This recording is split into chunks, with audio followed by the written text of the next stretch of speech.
I'll have to ask my accountant about that.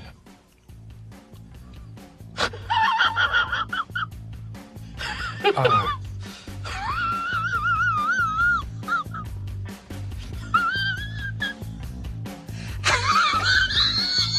We do literally the opposite in school of what you're supposed to do. And the second you go into the working world and there's money involved and the incentives are being flipped, because now they want good employees.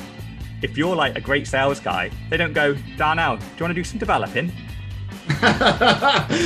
fucking hell, Darnell, this is shit. Because whilst I'm not going to be solely reliant upon it, I'm just doing it basically because of the tax implications.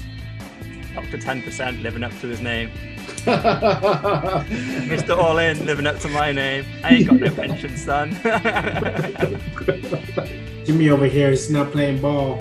We're gonna have to Take him out, bat. yeah. Fill him full of lead. But why do you think they need this much anti-clot medication? Do I need to answer this, guys? I have no clue. Hold on. He's done this and that's it. He's out.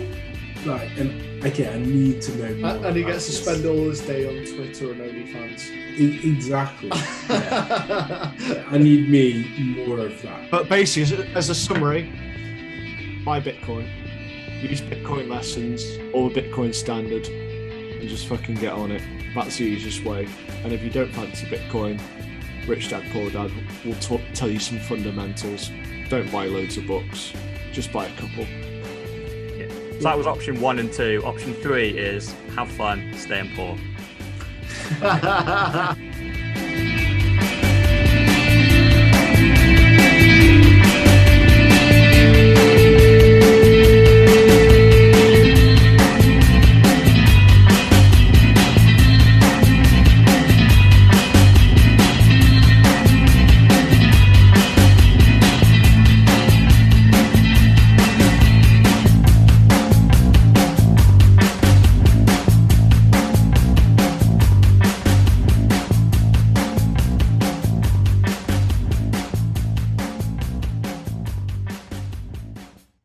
Okay, well, here we are, episode number 16.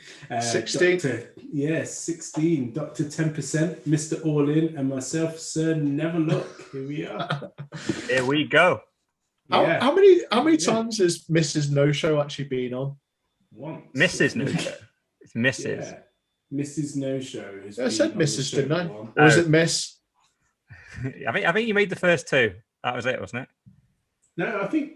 Oh, yeah, he made 1 and 3, didn't he? Yeah. Because it was just me and you for 2, and then he came back for 3, and that was it. Yeah. Mrs. No Show was never to be seen again. Yeah. I can't make it to next week actually because I'm on holiday, so it'll just be you two again unless you can get Miss No Show on. Bring your mic. Exactly. Yeah. Dial in. I did that. I was on holiday. I dialed in. Yeah. Get it's rid of it, mate. Bring your mic. It's a complete break, to be perfectly honest. Coin this work. I just need a break from everything before I murder someone. This is the highlight of my week. You know, actually, what I actually really love is the fact that we've shared the agenda as well, because then it really focuses the mind on, right, these are the things that we're going to cover. But then also, I feel like it gives me even more purpose to my ravishing of more Bitcoin news and info. So yeah, I absolutely love the fact that I feel if we don't have an agenda, it's a bit aimless, though, isn't it? Like you'd end up talking about the core competencies of Bitcoin and how everyone who doesn't take Bitcoin is stupid, and it does become completely aimless. Whereas I think we delve into various topical items as well as, I suppose, delving into investment and general life as well. What we semi-learned. Yeah. Well, if we were to talk about Bitcoin, like just that, and not focus on news, we would have to spend forever breaking this down into basically a syllabus. Otherwise, you just talk about the same stuff round and round and round, and it just get boring.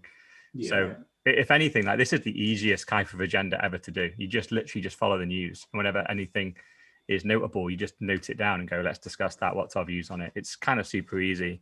And it does itself, doesn't it? Really, I feel. Yeah, and it gives us the ability to look into some items as well when it's been pinpointed as well. Because I know that guys, you probably pick up on a lot, but there's a lot which I miss. So it gives me the opportunity to actually do a little bit of research and actually understand positioning as well. So I think it helps me understand a lot more.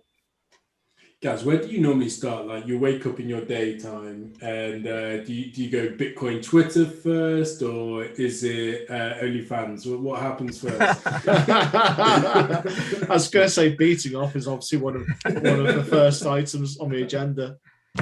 Bitcoin Twitter, it's actually embarrassing. It's too much. It's probably actually a bit of an unhealthy addiction, but it's just got everything there for me. It's got the memes. It's got like hardcore information. It's got up-to-date stuff on my investments, and it's just a single source. And the thing is, I've created that so well now over the last 12 years of having Twitter, that the people I follow and the people that follow me, they are like the cream of the crop of the people that I find, and I'm constantly editing that. Occasionally someone will end up being a shitcoiner, or someone will end up being pro-virus. It's like, oh good, like let's just shed you. Like you're going to come for me, or I'm going to come for you.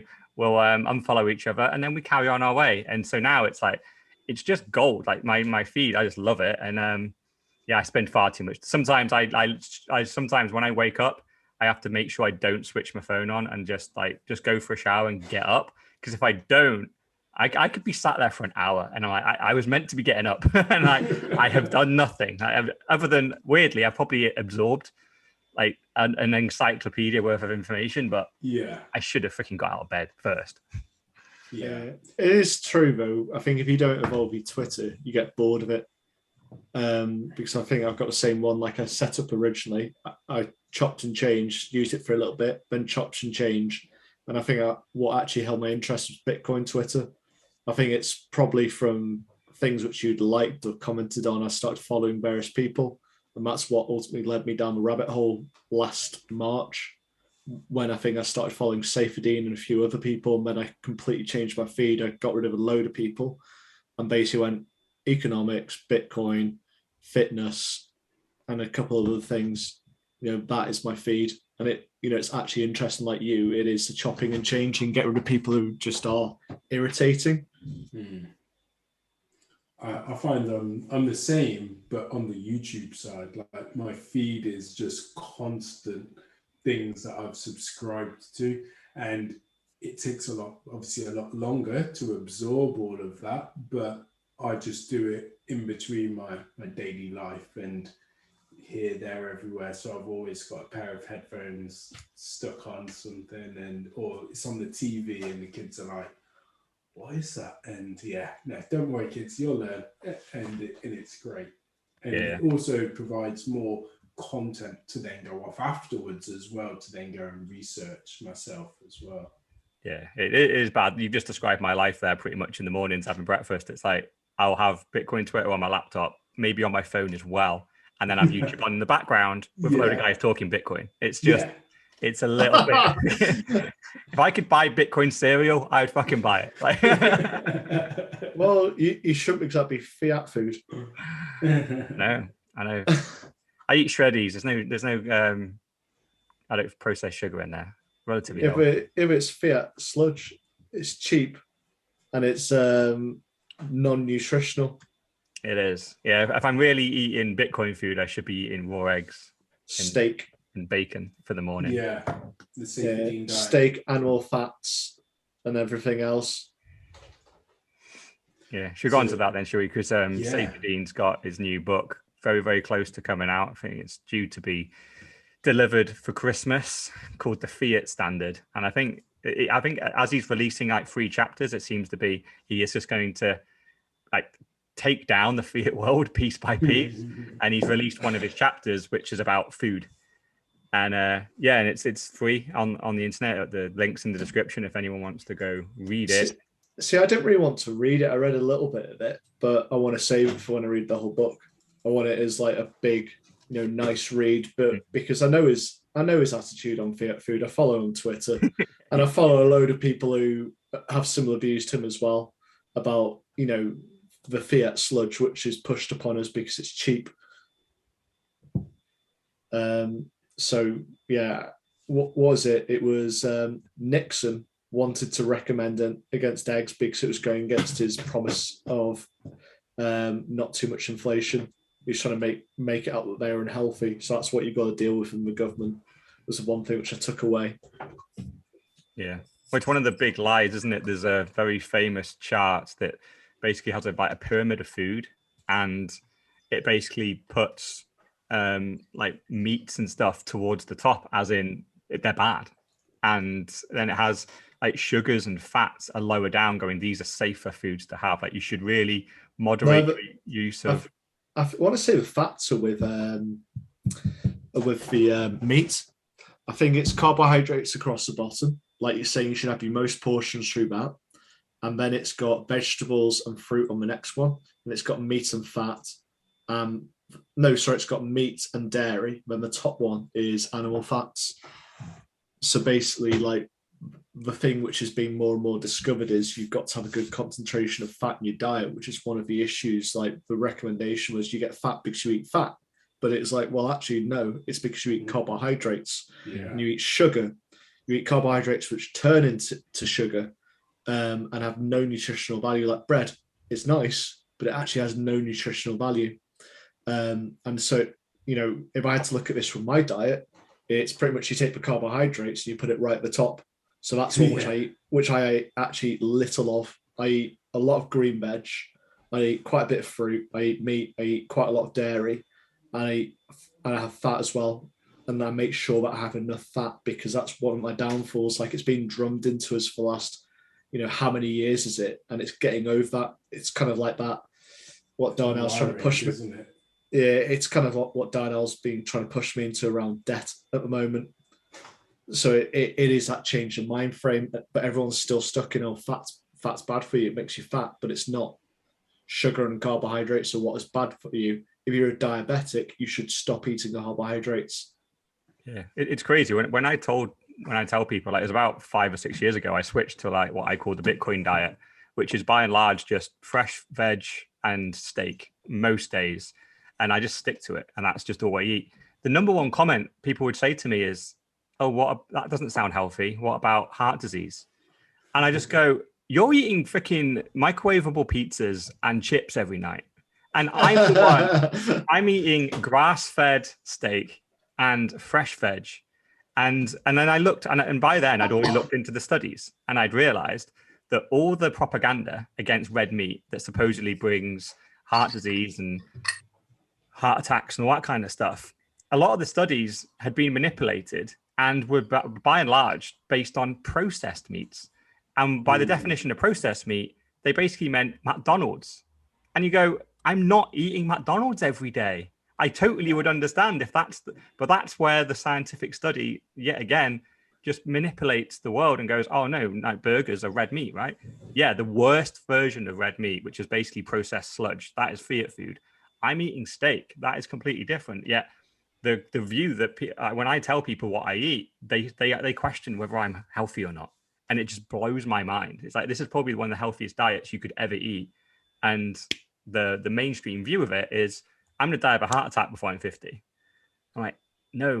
I changed my diet about a year ago, but it's been like this. But I suppose carbohydrates crept in a lot when I had kids. And that was one of the issues, whereas I switched back to it, but probably a bit more hardcore. And it wasn't even because of Bitcoin. It was just my wife was following a diet with an exercise regime, so I ate the same food as her.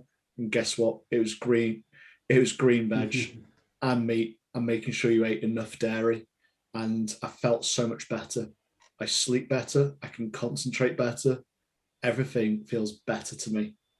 And it is like that kind of like, oh, wow, this is what you should be eating. It is a realization after having carbohydrates for 5 years and, feeling, I don't know how to describe it, bogged down by them. It's just tired and sludgy. I would instantly want to go to sleep. Occasionally I'll cave and I'll have a pizza. About an hour after I've had that pizza, my body just shuts down. It's like, just go to sleep.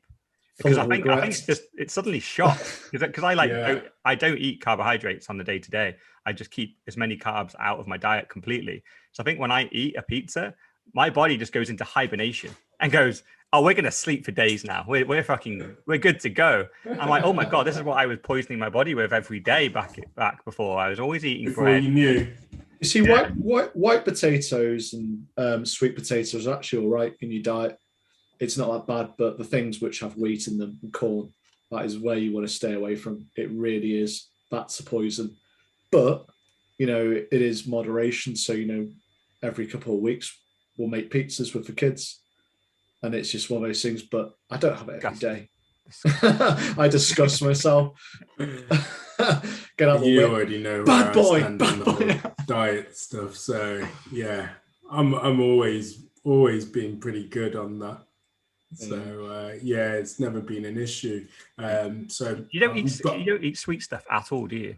Like, ever since I think I knew you, like there was cakes in the office and stuff, and I remember like you being there. Yeah. You're like, I haven't had a cake for 10 years or something. I'm like, what? It just doesn't appeal to me. And I just look back and obviously I'm not saying I've never eaten it and that I never do, but yeah, if it was there, I'd just be like, and it could stay there for however until it went off, and I wouldn't miss it. It's a realization of how addictive sugar is. I love sugar, but it's a realization of going onto this clean diet when I ate sugar, how bloated I felt, how I looked, and so on. It's just like you realize how bad sugar actually is, because that is the one which will actually kill you if you're trying to get in shape. And like I said, it'll take calories, so it'll make you fat, and also it'll affect muscle growth if you are trying to do that as well. Yeah, absolutely. It is weird because it's actually built into our genetics. I read a study on it one time where even as a baby, before you've accepted the fiat propaganda, which is, McDonald's and sweet stuff is good and will make you happy every time you see the advert. Whereas if you see something about fruit and veg, then they tend to be like, they're not as profitable. So you don't get as much. Yeah. But even if you test it on a baby, right? You give a baby some bread or some veg or a donut or whatever, and you gauge their reactions and then see which ones they go back to, they will always pick the sugar. They will go for it every single time. That will be the instant one that they get the instant reaction, and they will eat all of that, and they will leave the veg till last. So it is in our DNA, and essentially it comes from the fact that when we were hunter and gatherers, if we came across something like that, then you just absorb as much of it as you can, because we're trying to survive. We're trying to build up fat, trying to last the winter. But obviously we're not in a survival situation anymore. So we have to fight our own evolution to go, if someone puts a box of donuts in front of you, it's the opposite of survival if you eat that. Like you're literally killing yourself. And so that's the weird thing. Like it's where you got to fight our own genetics to be. You're fighting to survive, so you don't end up like those people in Wall-E, with the screen in front of them, the wheelchairs, like the ultimate one. Yeah. If you brought a caveman forward in time 2,000 years back from then, he'd be dead by the time he's 20, because he would just be chomping on everything. Gorging, yeah. It's like easy. We eat more than once a month now, mate. Like, calm down. But it's a book which I'll enjoy when I read it. So, like I said, I don't really want to go too much into it. So I wanted to read it cover to cover and actually enjoy the flow rather than taking a chapter out and then going, "Oh, I've read this before." So I read a little bit and I got the grasp of it, but I thought I'm going to leave this alone. I'm probably going to just do it all. I'm going to read chapter 9, which is on fiat food, chapter 3, which is all about fiat technology, and then the fiat standard on chapter 1, and just go through it all, absorb it all. Did you say it's December time then, Christmas? Yeah, he said it'll be shipping around Christmas. Yeah, he hopes to have it shipped for Christmas presents, which is smart. Well, but it depends when he's not just going to start. When he's going to stop charging $30 for delivery. It's probably going to just be in time for the rounds as well, won't it? In terms of getting on shows, doing podcasts, and obviously doing live shows as well, so they can promote the book. So and he's also doing the economics book as well at the same time through the year. That. Yeah, which I'm interested in. It's a subject, which I've tried to dig it more into. It's a trilogy, isn't it? Yeah, well, I think it goes to his roots because he's a professor. So with some university in Lebanon. So I think it's just mainly what he's into. So we'll probably be talking about the Austrian School of Economics. Yeah. And do you want to talk about that? Because I've literally put a link in the show notes about that as well. Because there's a free course on sailor.com that I signed up. So I'll get round to doing it, but I wasn't going to start last night when I was going through the topics. I just went, sign up, create an account, and then I'll work my way through it. Because I think it's probably a good amount of information which I can learn. So it is something which I wanted to read more into. Was the different models. So just for context, then this is from is it hope.com and Sayer's website. Michael Saylor's website on economics specifically. Yeah, well, basically it's on sailor.com. Like hope.com is Bitcoin specific. And then he has sailor.com, which is free education on fucking everything. Brilliant. It's amazing. Yeah. I've seen it. Yeah, when I talk about homeschooling and stuff and go, oh, where are you going to get all the information from? Weirdly, like Sailor is the freaking answer. Like that's why I'm going to start going through this content and see how good it is. And this is the type of information we should be teaching our kids. Like when we talk about economics and all that stuff. So he has a 30-hour course here that I'm going to go through. I've signed up as well, but I haven't started it yet. And this is the type of thing that, when we talk about, why did we all come out of school, for example, with zero investment now, zero knowledge of inflation, how money works, all this. 30 hours on sailor.com looks like if you go through this Austrian economics course, you'll have such a good understanding, probably better than all three of us have right now after doing this. So this is the type of stuff we should be getting our kids to do, just as they start to figure out what money is and they start getting their weekend jobs. Throw them through a week of Austrian economics and let them come out the other side and figure out, see what they want to do at the end of it. This is the power that we can have. It is a kind of information which we want to get into our kids, because I think we talked about this before, but we didn't really have this knowledge. We just knew that something wasn't right. We didn't really understand why. I don't think inflation really rung true with what on earth it was. And when you're asked to invest for a pension, you're just like, I don't know what to do. Hopefully it'll build up over 40 years for my 5% contribution. For me, it was fear-based. Like if you didn't have a mortgage, a mortgage, you were a failure. And if you didn't have a pension, then it was fear. You're going to be a poor old person. And you said they're the only two things that people tell you. And by and large, they don't come from investment gurus. They come from your network. They just tell you. And why are they doing it? It's because they've largely been told it as well. There's no sound kind of reasoning behind it. Like the funny thing was, when I wanted to ask questions about the pension, who do you get referred to? Pension advisor guy. The pension. Yeah, I remember him. The guy that drove. Oh my gosh, it was like an X5 petrol 5 litre, and he lived at the bottom of the UK and would happily drive to come and see us, and probably charge us all of that as well. And I was just thinking, I actually just put two and two together at that same time and thought, something not right here. Well, he's not going to tell you to not invest in the fund that he is fucking selling and takes a commission from every year. Of course. It's like this is so backward. It's like going, should I get an extension, or what they called the glass extensions? Conservatory. Yeah. Should I get a conservatory? Yeah. Let's get some conservatory sales guys round and ask them the question. They're all going to say yes, aren't they? So it's not until you break out of that and go, all right, what's this pension thing? Like, do you know what? I remember his name, Andy Vretos. Oh no, I have to bleep that out to protect his identity. Yeah, you will. But I remember him. Yeah. What a guy. It's funny, but this is the type of stuff. Like, if you can point your kids and just random people this type of content, this will just this starts to flip. It'll set them off. Gets them down the rabbit hole. Because the thing is, straight away with this type of information, they'll go off into work and all that type of stuff, and they'll start getting, oh, you should do this, you should do that, and they'll be like, why? Aren't pension funds and I should just be investing my money here, here, and here, and building a business there. And everyone's going to be like, you're weird, mate. You're weird. And it's but they will be successful, and they won't be working till they're 65 because Austrian economics is something that I never even heard of before Bitcoin. I didn't even know Bitcoin was related to it. I was about Same. 2 years into Bitcoin before I even heard the term Austrian economics. Well, actually, I think I'd heard it. I was just too scared to question what the fuck it was because everyone seemed to know.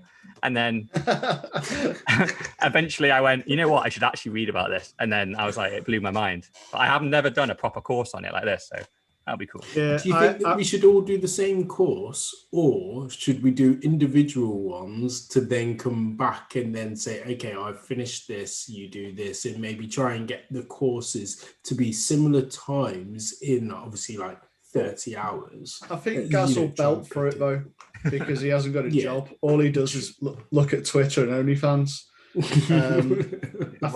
think we should all do the Austrian economics one, and then maybe just go off from there. And if you guys want to pick a topic, and then we should just come back and go, what did you think? And I think it's fundamentals. I think we all do need to create that fundamentals. And I think Austrian economics I read when I read the Bitcoin Standard. That's when I got introduced to it, and that's how I knew.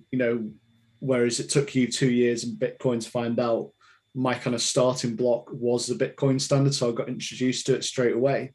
But do I understand it? No, I don't know any details. I haven't delved any deeper, but it has been on my list of things to do, is find a suitable book to read about this information. Yeah, absolutely. And this is why I also think in today's world, especially when, again, we're talking about the kids, is that there's nothing that they cannot go out and learn. All of the information is there, available and free. We come from that generation where we, in between technology and obviously the old world, because we know all about the libraries, but we also know about Google, and we've got a fair appreciation of both. And if we want to obviously accelerate our learning, we can just use things like sailor.com to just help us, but then go back. And because of the way our mindset is, we know not to trust, but to verify as well. So we can go off and look at different sources as well. It will be interesting when our kids, I think your son's a little bit older than mine are now, but, say 5-10 years time, it's kind of like what information you're going to pass down. Because I know that he's already non-compliant though, so I don't need to give him more stuff to be totally non-compliant. The problem is though, like on a serious note to that, nearly all kids are like that. But they end up getting it stamped out of them between the ages of 5 and 16. That 11 years is no, you need to wear this uniform, you need to sit down, you need to shut up, you need to listen. And if you don't, you're a troublemaker and you don't fit in. Oh, and by the way, you need to memorize this and be able to write it down again tomorrow. And if you don't, you're also a failure. This is it. By the time you get out, what does ultimately the education system produce? It produces drones to go into the factories. You need to write this 5,000 word essay on this pile of shit. When you go to work, you've got to summarize it into 2 sentences. Otherwise, the exec is not going to want to know. Yeah, that's literally what it is. Because I read it today. Someone had a thread.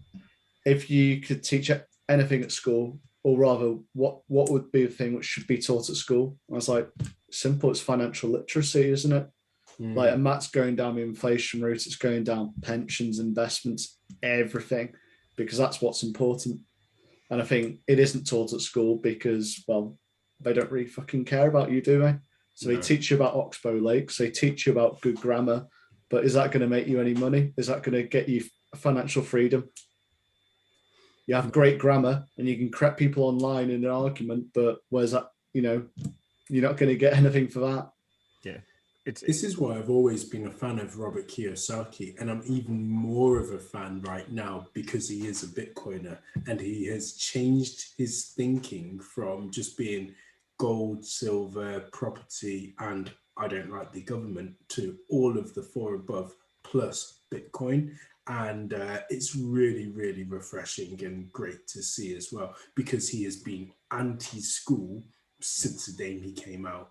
And that's not to say that school is no good, but just simply what they're teaching you in school. And of course, back to financial literacy, because whilst his greatest book is Rich Dad, Poor Dad, he's come out with so many other versions that are along the lines of, one with Donald Trump, we want you to be rich. to what the rich kids teach their kids.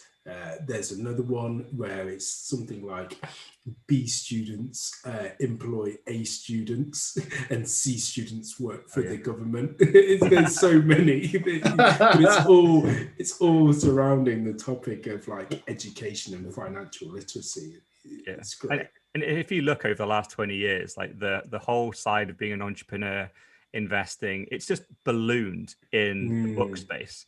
Yeah, if you look at the syllabus for what the kids get taught, there's obviously a huge demand for that type of stuff. So you would completely think that, oh, why don't we bring these kind of topics into schools and start teaching it? And there's been zero movement towards that. They still get and it's very obvious that in reality, it's really brutal truth, this, but we're kind of, I reckon about 50%, I think they go on about a 50-50 kind of model, where 50% they're like, oh, they can actually learn stuff. So they'll throw them off into offices.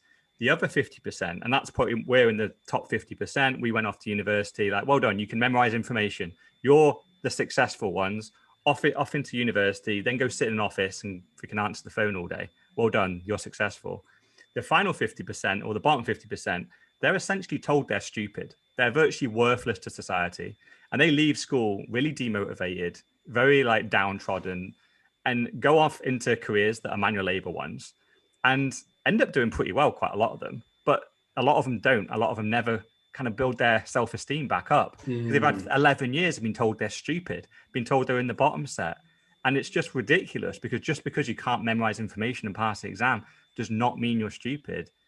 You probably can be a car mechanic, you can be a plumber, electrician. These are tough jobs. Yeah. And they're very much needed. Not only that, not just like in terms of those jobs, but also they can create jobs from those jobs. They can create businesses as well and create their own fortunes. And trust me, I know these tradesmen, they're commanding great dollars right now, whilst people are doing home renovations. So it's amazing, but I remember they've been trampled on. One of my friends, I remember speaking to him, like, he's like, he wants to work in an office. And it's just like, I was just like, why? You're very good with your hands. You know, you should go into carpentry, plumbing, whatever. Yeah. So I want to work in an office. And I think he's working some kind of like health and safety job or whatever now. And did he or did his parents want him to work? I don't know where it was, because his parents weren't academic. He wasn't academic, but he kind of got this in his head, because it's what's perceived as good. Whereas I feel like if he'd gone down the trade route, he would have been exceptional, exceptional, like the type of person who none of us would be able to afford to have in their house. Yeah. But, he's kind of been convinced to go down that route. And it is a little bit bizarre. Yeah. That's the problem. You start off down the manual labor route, initially saying, I'm a failure because I couldn't get into the office route. And that is just fundamentally fucking wrong. Like, ultimately, we should just be given, there's a couple of paths that you can ultimately take as like a human being, whether it's practical, whether it's creative, whether it's like intellectual stuff. And there's only a couple of kind of like core paths to take. And we all naturally gravitate to one, and they're our strengths, and we should just follow those. It doesn't mean we're a failure in everything else. It just means we're naturally good at this one, and we should just be embraced and push down the path that we're good at naturally, instead of just going, oh, if you're not an academic, you're dumb. That's your starting point. And but we had a big push in the 90s through Tony Blair, who wanted everyone to go to university, which is wrong. So I think if it hadn't been such a big push, like you said, the failure of not going to university, I wouldn't want to go. I didn't want to go. I hated education. I thought it was pointless even at that time, but I just did it because it was expected. Yeah. And again, it's horrible. I know this is not meant to be the conspiracy theory episode, but why did they do that? It was because they could then leverage every single more people up with debt. Yeah. They wanted a load of debt slaves, and that's what we've become a society of debt. We were lucky because the years which we went, we ended up not with that bad a debt, but now you're talking 50 grand debt to get a starting salary of 20, and probably, quite a lot of people will top out on 30, and they've got a 50 grand debt for that. So what benefit is that actually provided to them? Yeah. I mean, can you guys ever remember going from like looking back at school and thinking your teachers are pushing those that are more practical to go into carpentry, to go into plumbing, to be an electrician? as opposed to going into the office. It's like literally their mindset was also being forced on to us, or the rest of the kids, to be like, if you do that, you're a failure. Like, no, you're pretty much forced by someone who could count as failure. They're not well paid. They're not respected. They're not respected. You're basically being forced to go down an academic route by someone who, I don't know how you'd best describe it. Not many people want to become a teacher, apart from the holidays. But I'm basically being told that you're stupid because you can't remember some dates, and you got to resit an exam because you didn't know what an Oxbow Lake was. That's a ludicrous kind of things which we're expected to remember, as well as I remember like in maths, was it sin and cos and stuff, and I was just like, when have I used that ever? Well, actually, sorry, when have I used anything ever since apart from basic maths and basic English? You didn't use Pythagoras' theorem today. Yeah, because it's the thing that you do the opposite thing once you get into the working environment. Whenever you spot an employee and they're good at something, you make them do more of that thing. If they're bad at something, you go, right, drop that, keep doing the stuff you're good at. Like, let's not focus on your strengths, ignore your weaknesses. In school, it's literally the opposite. If you're great at woodwork and you're getting an A, but you're getting an E in maths, your parents will be dragged in and go, you need to do more work in maths. He needs a tutor. He needs to stay in after school. It's like, no, he's shit at maths. Let him be shit at maths. He's good with his hands. He's freaking nailing the woodwork. We're going to get extra lessons on the woodwork. He's going to be, if he's the best in the class at woodwork, we're going to make him a world champion. And I'm going to give him even more lessons. We do literally the opposite in school of what you're supposed to do. And the second you go into the working world and there's money involved and the incentives are being flipped, because now they want good employees. If you're like a great sales guy, they don't go, Darnell, do you want to do some developing? fucking hell, Darnell, this is shit. It's like apparently you're really bad at developing. So what we want to do is up your ability in that. And we've got a load of developers that are really shit at selling. So how about you switch jobs and you get better at developing and they'll get better at selling and we'll all be happy. It's like, nope. That isn't going to be a good business model. Let's leave the developers where they are. Let's leave you where you are. And you're both just going to keep getting better in your expertise. That's where you're strong. In school, you would be flipped. You would be having extra developing classes, and the developers that are all quiet and don't want to talk to anyone would be forced to go out onto the road and start talking to people and trying to sell. And guess what? You both would fail. You both feel like failures and be miserable, and just wouldn't want to go to work the next day because you're doing something you're shit at. And that's school in a nutshell, being forced to do stuff you're shit at and not being praised for the stuff that you're good at. When you think about the traveller community, right? So they once upon a time did used to bounce around, and education was obviously not necessarily at the highest of their priorities. But have you ever tried to shortchange a traveller? The maths is on point, and also it's just the fact that things like measurements, because if they're doing a drive, if they're doing the patios or a roof, you have to know exactly to the T. There's no, I thought it was a 5, but instead it was a 7. It has to be correct. But yet their education might not necessarily have been the highest, but their flair, let's say, in woodwork or whatever it may be, carpentry again, or plumbing, whatever it may be, it is second to none.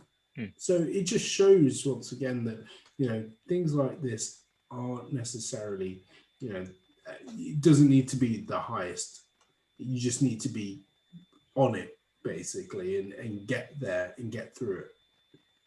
Yeah, well, they've been taught survival skills there, haven't they? Like real life, how to survive on the street. And I think ultimately, probably all I'm really saying as part of the homeschooling stuff is you should absolutely teach that type of stuff, but then you should widen it as well and go, if your kid is super academic, then you should give them access to, here's the route to be a lawyer, here's the route to be a doctor. Yeah. These paths are also available. You don't have to be a grifter. Like you don't have to just rob old grannies and pretend you're going to time out their drive and charge them $5,000 and do 500 quid's worth of work. And that's the kind of like flying by your seat of your pants type life, which, hey, it's some people are great at it, but others just, it's just that's the thing. Just give people the opportunity, because every kid is unique, and when we shove 30 kids into one classroom and teach them in exactly the same way on exactly the same topics, and then start dividing them up into good, bad, and indifferent type sets, it's so obvious that model won't work. Yet we do it, and we put our kids through it, and you just got to hope your kids aren't in the bottom set, because it's going to really affect them emotionally for the rest of their life. So I think we're probably all kind of like middle of the road, I'm guessing, in school. But I know various who are top level, and it's been funny watching them go into jobs, can't cope, can't do the job. And it's actually really weird, because they flew through school because they can memorize things. They've got no problem solving ability. So literally they're stuck. Like literally I can regurgitate what I'm told in a way which I'm told and expected to spit it out, but I can't actually do any problems. And that's probably been a strange revelation when I probably realized how useless school was. I was an anomaly in school because I don't think I was very well behaved, but I was in all of the top sets. So it's a bit of a, oh gosh, you're going to have to chuck him out again for talking. And that was because I'd already finished my work and I was too busy distracting everybody else that was still trying to get through theirs. So yeah, it's a bit of a strange one. Someone got some music on? Yeah, the kid's still up and he's playing with his toys from birthday. Okay, fair enough. Go and yell at him. Turn it off now. We're talking about how to be nice to kids. Shut the fuck up. Yeah. And he's trying to talk about Bitcoin. Yeah. Let him plan play. his future for him. Yeah. He has no idea. Yeah. But, it'll be interesting. 10 years time, we'll see what we can drum into our kids. So I'm going to start preaching when they're a bit more literate. But it's just understanding scarcity, understanding inflation. It's basically, this is what you've got to watch out for. Don't just sit there regardless, because we kind of joked about the pension before, but I know various people who don't even put into their pension. Somehow they think they're going to magic up £2 million to live on when they're 65 until they're 85.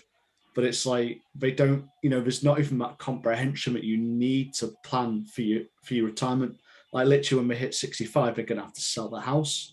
They're going to be on a state pension. They're going to struggle big time. have you seen the IQ meme chart graph? No. Basically the graph is you have a stupid person, then a mid IQ person, and then an intelligent person. And straight away when you said that about pensions is the low IQ person says, I don't need a pension. Then the middle IQ person goes, oh, I need a pension. Then the super high IQ person goes, I don't need a pension. So there's two versions of I don't need a pension.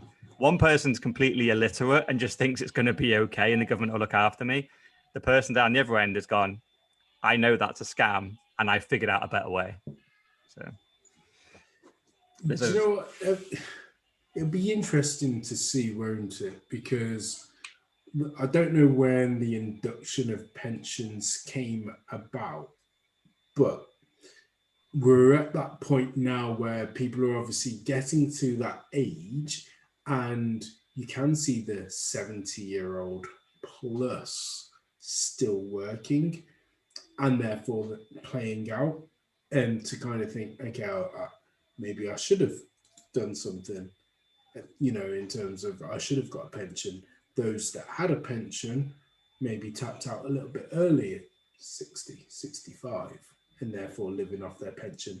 And then those that were super smart, I don't need a pension, and then also what they're doing as well. So maybe that's one of the topics to revisit later on, and coming with examples of people. So we've definitely got different attitudes. Maybe I'm just middle of the road in my intelligence, but it's basically, I suppose it's a hedge as I see it, because whilst I'm not going to be solely reliant upon it, I'm just doing it basically because of the tax implications. Dr. 10% living up to his name. Mr. All In living up to my name. I ain't got no pension, son. I'm all in on highly volatile assets. Hold on, he's done this, and that's it. He's out. Like, and okay, I need to know more. And he gets to spend all his day on Twitter and OnlyFans. Exactly. I need me more of that. Well, we'll touch upon that in another show. I think it's one which is probably worthy of its own area. The pension scam. Yeah. We should talk about the pensions. Yeah, we want to talk about the Buffett scam. That's the one I thought links in quite neatly. Yeah. So this is Buffett. I saw like a YouTube video of him just talking about money and all this stuff, and the interviewer basically asked him, "Yeah, what do you think about America's debt? Because it's just gone up exponentially." And he just laughs it off. There's a little 20-second clip which I'll link. I shoved it on my Twitter, and it went viral. Got like 65,000 views. Like, people loved it. When did he do it? Literally like a couple of days ago. Oh, was it? Because I looked at it, I just couldn't tell whether it was the 70s or whether it was now. No, it all looked like grainy and shit camera. No, it's just because I've chopped it. So yeah, it's not like a proper good version. But because it wasn't the core audio. I literally copied a YouTube video and pasted it over. And yeah, he literally laughs off and goes, "We can print our own money. So we're good for our debt." There's 17 countries in Europe that gave up their ability to print money. So they need to worry about their debt. But America's good. We're good for our debt because we can print money. And he's smirking throughout the entire bit of this. And you just see, he completely gets it, but just doesn't give a fuck because he's on the winning team. Like, everyone else has to create real value for their country to justify money to pay off the debt that they owe to other countries. America doesn't have to do any work to pay off debt. They can just take goods and services from countries all around the world and just go, "Oh, how much do we owe? Oh, like 4 billion. All right, Fed, print 4 bill for us. We need to pay China for this or pay Spain for that." They don't need to do anything. They just print because they have the US dollar. We have talked about this on previous, because I think people are becoming more concerned, so members of the public, around inflation, because as we said, they don't want it to be called fiat. And they're trying to talk about, inflation's temporary. So it's basically a Democrat approach to saying, it's nonsense. Inflation just happens in the long term, even though we just increased the money supply by 20%. That's only short term. Prices don't go back down. We may have certain things which have flared up in terms of demand over the pandemic, such as improvements on the home, but the actual 20% underlying on that won't go down. The fact that it went up to 35%, you may see a decrease from the 35 to the 20, but you're never going to go down again.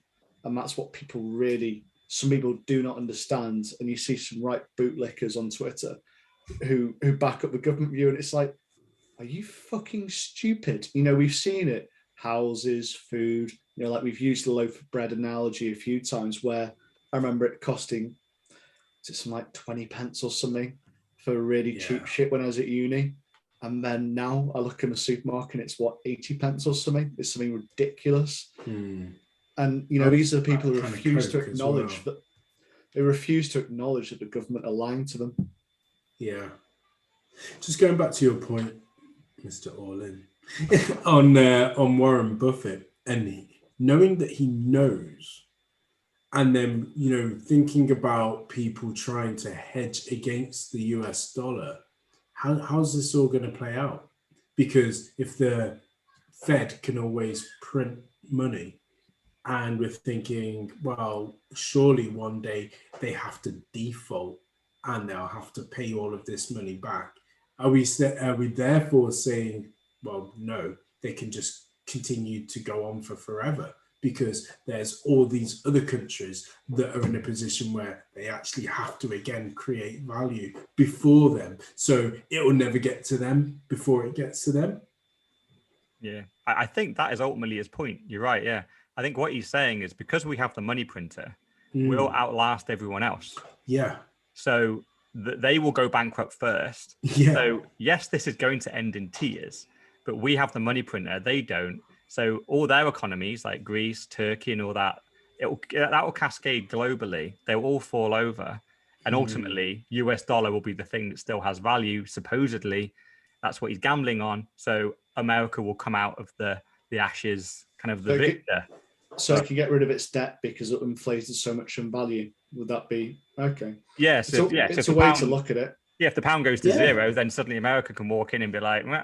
So even if the American dollar like hyperinflates like 100% a year and loses like half its value every year, provided the pound has done worse, they're still okay. Yeah, but I think maybe even they could step in by buying them.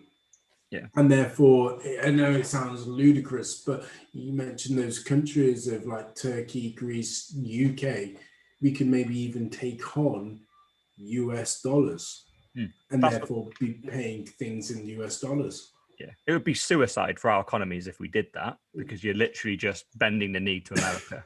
Well, we're already at rock bottom at that point anyway. So they can put rules in around trade, can't they, Ben? So you can't ever outbid America. So they talked about this in Bitcoin, hard money you can't fuck with, and why Russia and China are moved from their trade away from having dollars involved. Correct. Because it gives US too much power around what you can trade on. So they can go trade embargo on oil because you're undercutting us, and that's the end of it. You're fucked. And so if you do go down the route of the dollar, and this is, kind of putting us on point around what this podcast is about, is why something like Bitcoin being an independent currency, why it's actually so important. Because you fix this, you fix a lot of problems. Yeah. Yeah. It's the one thing that Buffett hasn't factored in to his thinking. If Bitcoin didn't exist, I would actually think, from what looks like what his point of view is that because America have the most powerful money printer, they would win. I think that would play out. But because Bitcoin exists, all these economies that are ultimately going to fail, they're not going to default and hedge against their inflation into US dollar. They're going to do it into Bitcoin. And that fucks up his whole plan. Yeah, so he talked about Turkey as a specific example and the fact that countries are buying Bitcoin. So I didn't realize, it seems to be fairly well known that Iran has been stockpiling Bitcoin because of the trade embargoes from the US. So they can't trade in US dollar, but they can trade in Bitcoin. So they've been paying off their miners in order to give them Bitcoin for their treasury. And then you've got Russia. Never underestimate what on earth Russia are doing. They've probably got an absolute stockpile, and it wouldn't surprise me about China as well. But China don't want to use Bitcoin; they want their own currency. Yeah. And we've obviously got El Salvador and the South American countries as well, because they're falling apart. So you've got Argentina, Brazil, Venezuela. We've had El Salvador. All these countries are heavily in debt. Argentina's probably in the worst state. Brazil is apparently quite far along as well. They're not going to move to the dollar. They're going to be looking at El Salvador thinking, could we transition like them as well? Yeah. If anything, I think El Salvador is the perfect model, because they were just first, right? They had their own currency hyperinflate, so they were desperate. So they just went to the global reserve currency. They went to the US dollar, and then they got screwed, because the second you accept money, the government can't move an inch without asking the US, can we do this? Can we do that? And they choose what you can and can't do. Obviously, they're hyperinflating the currency on their side, so they're constantly undermining you. And as a government, you don't have control, and you're just, it just doesn't make sense. So the second they could, they went, right, let's flip to a Bitcoin standard and start actually getting rid of inflation. We need to rebuild. So I think all that's like the canary in the mine. Like that, They're the first one to go, but the gas is spreading, and economies are going to continue to fail. They're going to get bigger and bigger and bigger, and they're going to skip the El Salvador step of go to the US dollar first, then Bitcoin. They'll just skip straight to Bitcoin, just because the US dollar model is clearly not going to work. Because the whole situation about the lockdowns and pandemic, it has kind of like tilted us into economic failure across the world. And I don't know, in our kind of sheltered view in the UK, US, I don't think many people actually realise how dire straits a lot of the world is in at the moment. We don't see it on the news every day about Argentina falling over, hyperinflation, stealing savings as a one-off tax from their citizens. And it can all come to any country if we keep on pissing around with the money supply. Yeah. Agreed. And then should we link that into Darnell's video of Klaus Schwab, the next world leader. Yeah, I didn't really do too much on him actually, because there's not that much about him, if I was honest. I know he's a bit of an enigma, isn't he? He's just appeared. Yeah. Reading his wiki, said he was a professor at some university for most of his life, but he worked on the board of various different groups. So he got into so he's obviously born into privilege. And that's what I took away from this video is like all these people are talking.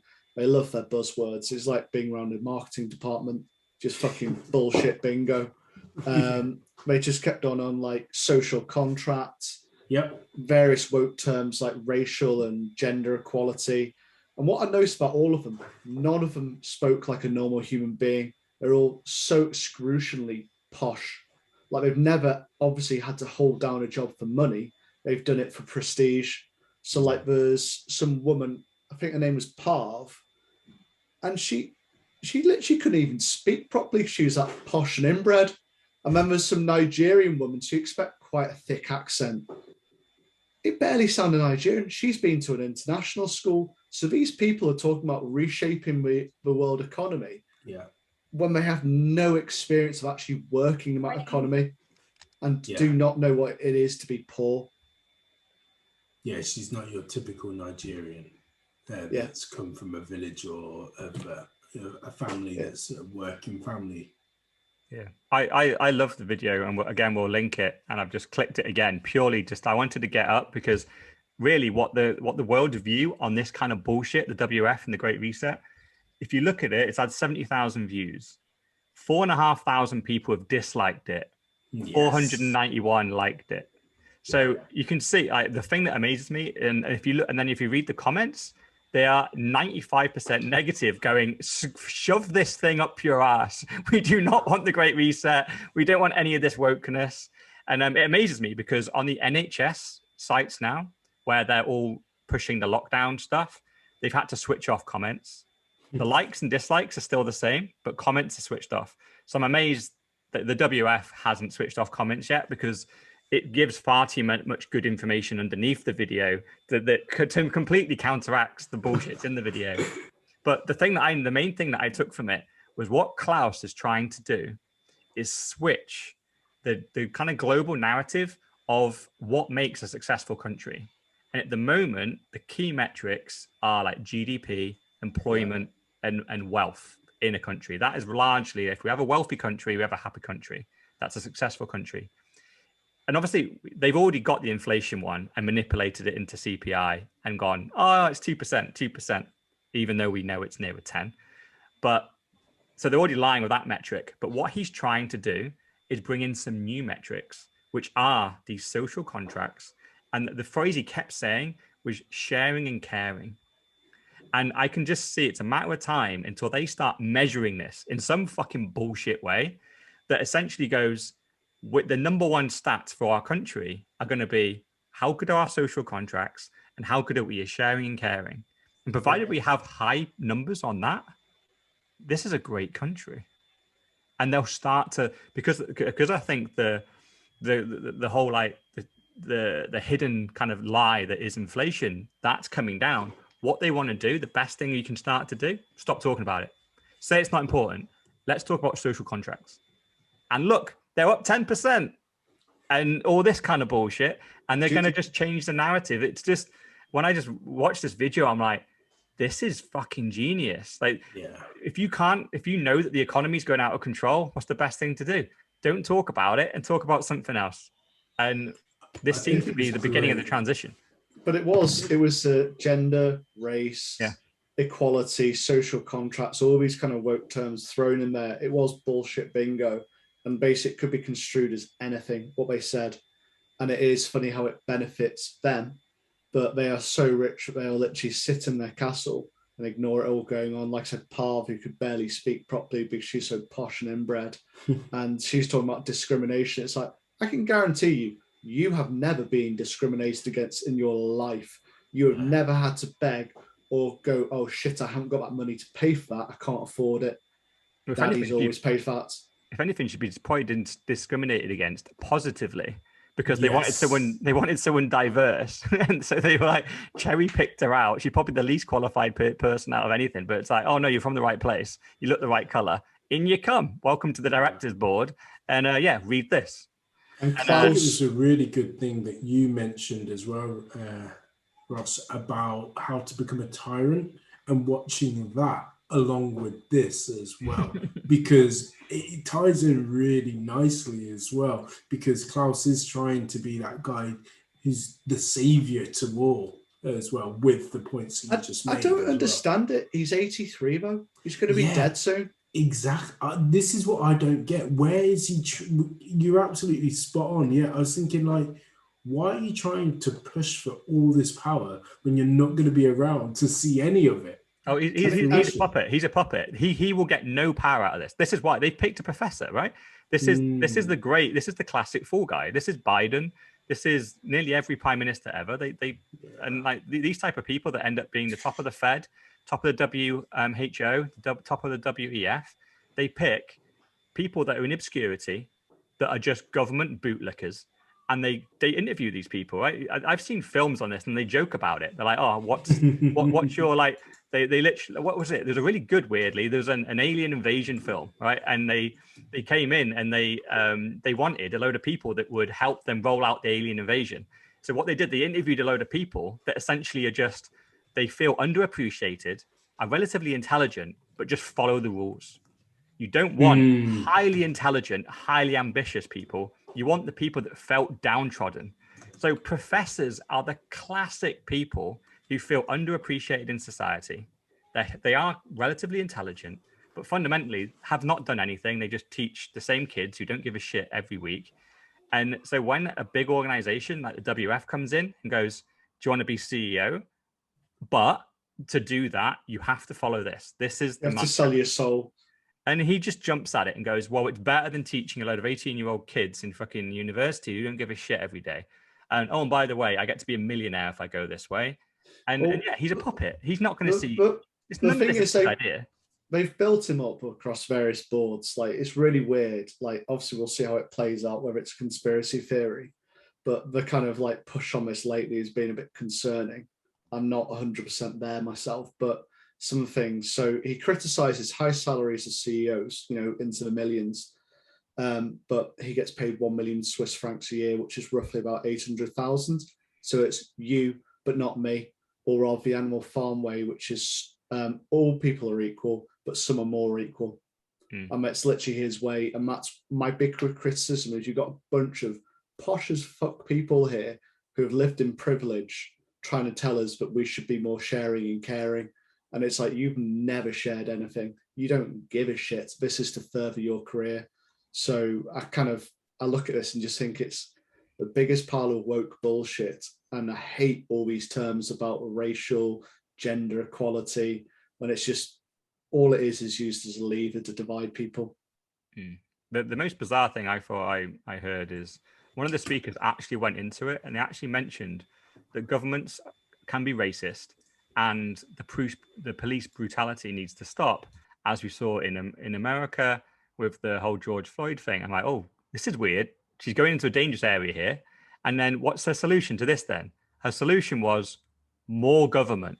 More government. And I'm like, hold on. You've just literally listed that governments are racist and can ultimately breed racist and like brutal police forces.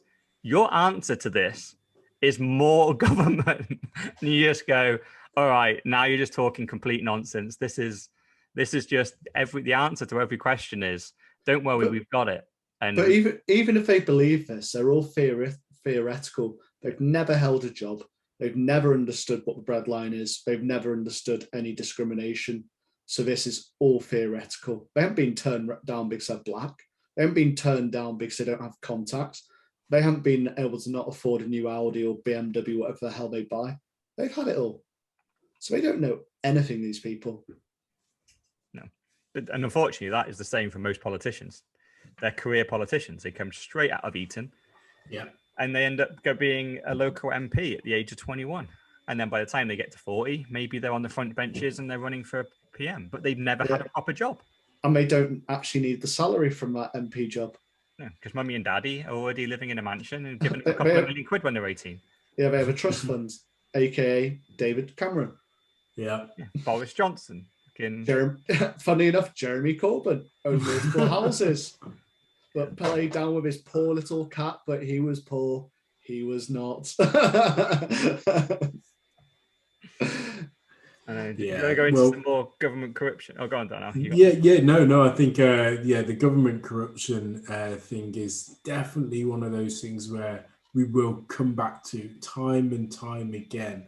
But it's strange how, I say strange, no one ever really digs deep into this. We've just connected the dots so many times about, okay, right, well, this person clearly comes from a certain background, but yet it's plebs that are voting them in.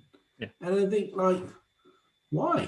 Like, surely you want somebody that looks like you, sounds like you, and has kind of traveled the same road as you, But they that are. will be better representative for But they you. are. That's what they're voting in now. Boris, he's every man. He's a differing idiot.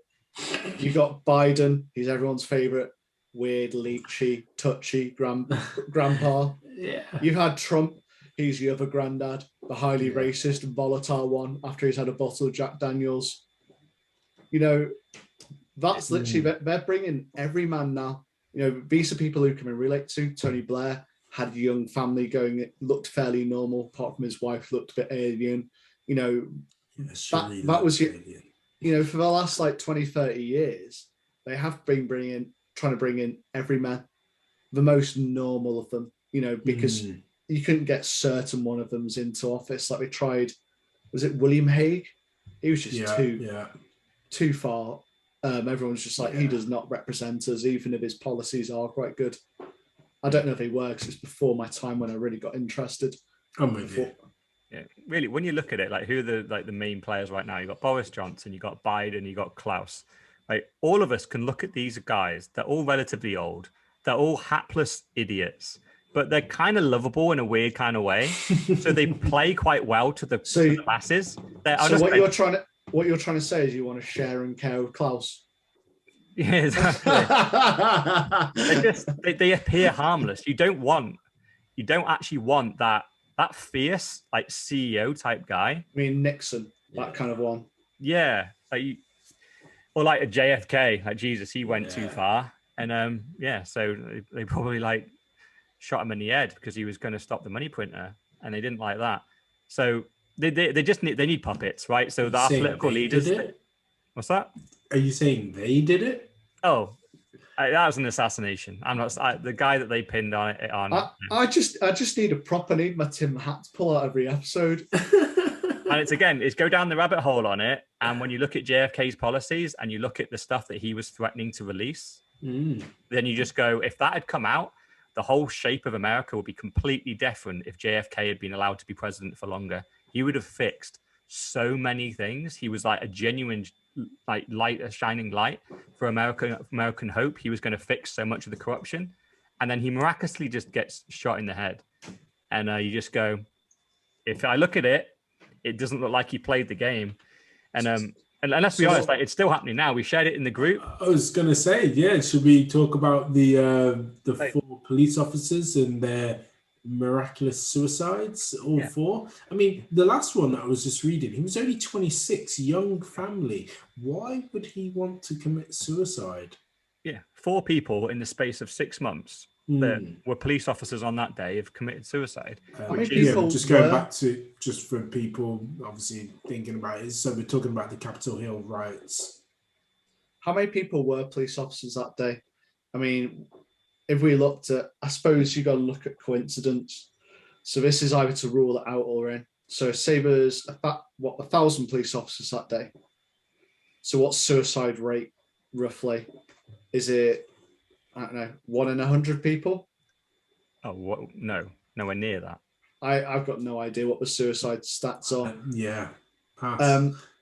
But that is in a lifetime. So say if we said 1 in 1,000 people in a lifetime, so basically looking at the chance versus this, but for it to happen within, what we got, 6 months?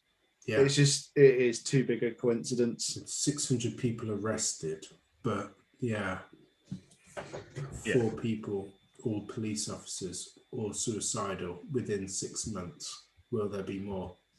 And it wasn't like it was a traumatic experience. There weren't. No. I think there was one death. It wasn't pure violence. You know, like some of the Black Lives Matters riots got really bad. You know, things burnt down, people beaten, killed, whatever. Whereas I feel like the Capitol riots were a bit out of line in a way, but also very weird. You know, we saw the video, and literally they just opened the gates, let them in. When they were standing outside peacefully, they just opened the gates, they went in, they took pictures of themselves in the offices and the chambers. And some guy who looked like a caricature in Jamiroquai hat was the lead one, but apparently only appeared a couple of months before in various demos. So it was just a really weird, surreal. And if you watch it, as they open the side door, which they could have kept locked, I'm sure there's security on there. He just opened, walked up the stairs and filmed it as the people came in. But people weren't charging. They just walked up. It's almost like, you know, you let a dog or a cat into a room. It's like never seen it before. They're like, they're sniffing around, going, "What's here?" Well, if you watch the protesters, there's about 5 or 6 at the front. They're almost acting like tour guides, going, "It's this way, in here," and they're literally ushering people in. And you go, "Who are those guys? I want to have those guys up in court and have them analysed, because I can almost guarantee you they're paid. They were the ones that led the real protesters in, because no way would they have gone in without." I've watched it since it happened, but I remember I watched it and just said, "This is weird." I mean, like, it looks like it's almost set up, or they're you know, bringing them in. And I was like, "What are you on about?" I showed her, and even she said, "That is weird." The videos of them coming in, they were just really calm, weren't they? Like, if you've ever watched like a proper riot, like body cam of a police officer, it's crazy. It's just, you know, it's full on. It's war. It's war. Like, they are running. It's all blurred. Like, they are panicked. Like, you can just tell they are running for their lives, or they're fighting for their lives as police officers. The riot ones, they're just standing there calm. Like, they watch them come in and they just back off nicely up 2 floors. There's no shouting. Like, you can just tell there's no fear on the police officers. If I was a police officer waiting on the other side of that door, I'm armed. The second someone comes through, I'm going to take that as an act of violence, and I'm going to open fire. And I would actually reckon that is the default policy in there. That if someone actually physically comes through a government building through force, you are allowed to issue deadly force. You shouldn't be there, absolutely. Yeah, it's like someone breaking into your house right now. Yeah. If you're sat there with a gun on the other side of the door, you're completely within your rights to think that person could have a weapon. They're threatening your life. You can open fire, you know, and you've given them plenty of warnings to go away. They continue to smash on this door. They burst through the door. Bang! You can just open fire, kill that person, and be completely within your rights to have done so. This is essentially the Capitol building of America, like, symbolizes the center of democracy. They're apparently bursting through the door, and as they get through, the police officers just back off. It's just so stupid. And then, and obviously now that we see them, 4 people be suicided I think it's the last 2 months that all 4 have been suicided off. And in some of the comments, like, they have got some of the stats on how many police officers commit suicide and all this type of stuff. And essentially, I think firefighters are higher, aren't they? Is the stats. So just having a look at it, it's 0.001% of people commit suicide. So it's tiny. So to have 4 people out of these couple of thousand police officers die within 6 months. This isn't. We're not even talking over 50 years here, because that stat is over 50 years to play out. Yeah. Within 1 year of the event happening, it's a statistical impossibility that 4 of the 2,000 would have killed themselves. So what do we think that they know? I think we know that they had orders to stand down and let them in. And they were. It is weird. Like, out, you say. Anyone who listens to this, watch the video again. They're available various places on the internet, WhatsApp groups, Signal, whatever. And it's the strangest thing which I've watched it's probably the number one strangest videos, and I've seen some strange videos. What's happening now, I think why it's all coming to a head is the fact that they're being asked to testify in the cases for the Capitol riots. So they're dragging police officers up to go describe what happened that day. And what I think might be happening is, as they're practicing these statements behind the scenes, because that's what they do, and it's normal practice, there's nothing illegal about that. You practice your defense and you practice your prosecution. I think as they're going through it, some of them are including details about that day that they don't want revealed. And they're going, but it happened. If I'm going to sit up there in a court of law, I'm going to speak the truth. I'm a police officer, and I think they're good people. And they're going, I'm going to say this. If I get asked that question, I'm going to answer in this way.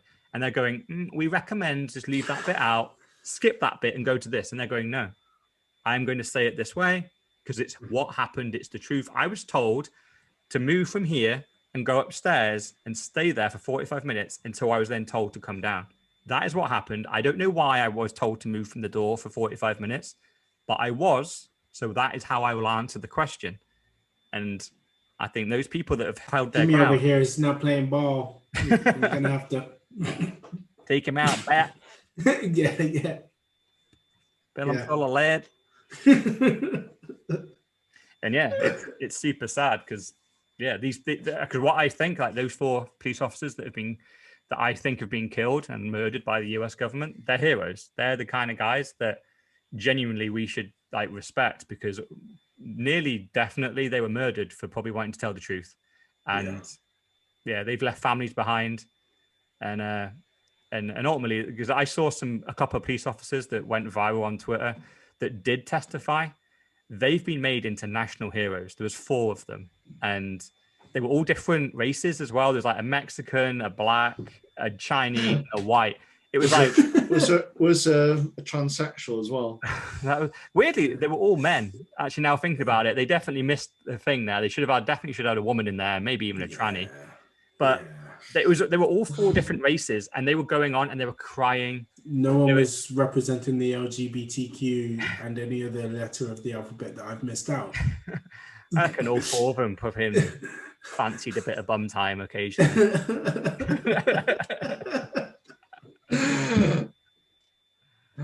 They can go and watch the Glory Hole episode and get their fucking rocks off if they want. It is a little bit strange. I mean, we're never going to get sponsored. Fuck your sponsors. We don't need sponsors. We've got Bitcoin, bitch. Going away from the conspiracy theories, because we have gone on to a bit of a tangent. I was thinking about this the other day about either, I suppose, 2 questions. Since you got into Bitcoin, or within the last 18 months, have your political beliefs changed? Oh, since I got into Bitcoin?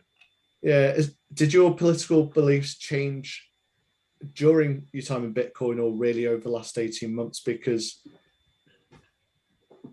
and what do you actually class yourself as? Yeah, I was already politically homeless by the time I got in. When I was young, I wanted to be a Lib Dem, and because they offered me free student fees, so I was like, I'll go on then.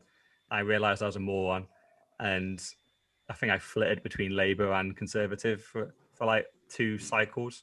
And at about 28, I just completely was disillusioned and became like politically homeless. I agreed with occasionally like bits on both sides, but then whenever someone went, like, are you left or are you right? Are you in the middle? I'm like, I don't think I'm any of them. I just want people to like, it's just weird. I can't put myself in a home.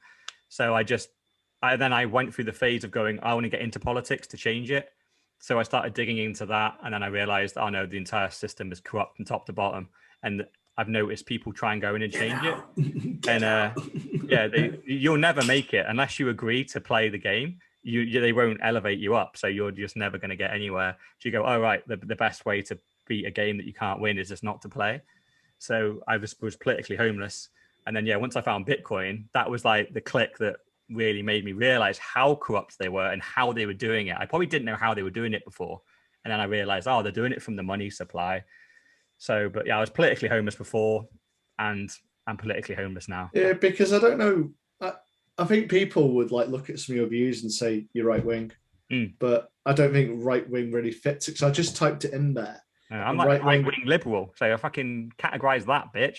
Yeah, so I suppose it's a Bitcoiner is an actual liberal, someone who believes in freedom. That's the fundamentals behind Bitcoin. So it doesn't fit in with right wing. You just like, this is a pile of shit. It's government controlled. Leave me the fuck alone. Whereas a right wing is typically liberal.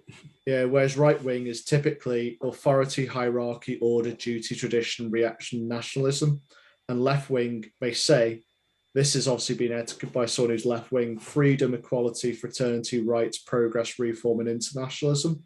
Whereas we can say that it's a pile of shit that freedom counts, equality, rights, progress, and reform. That does not happen in the left. What about yourself, Darnell?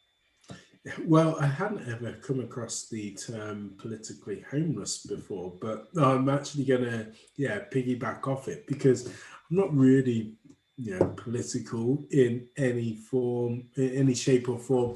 I actually didn't even think about politics genuinely until it came to Brexit.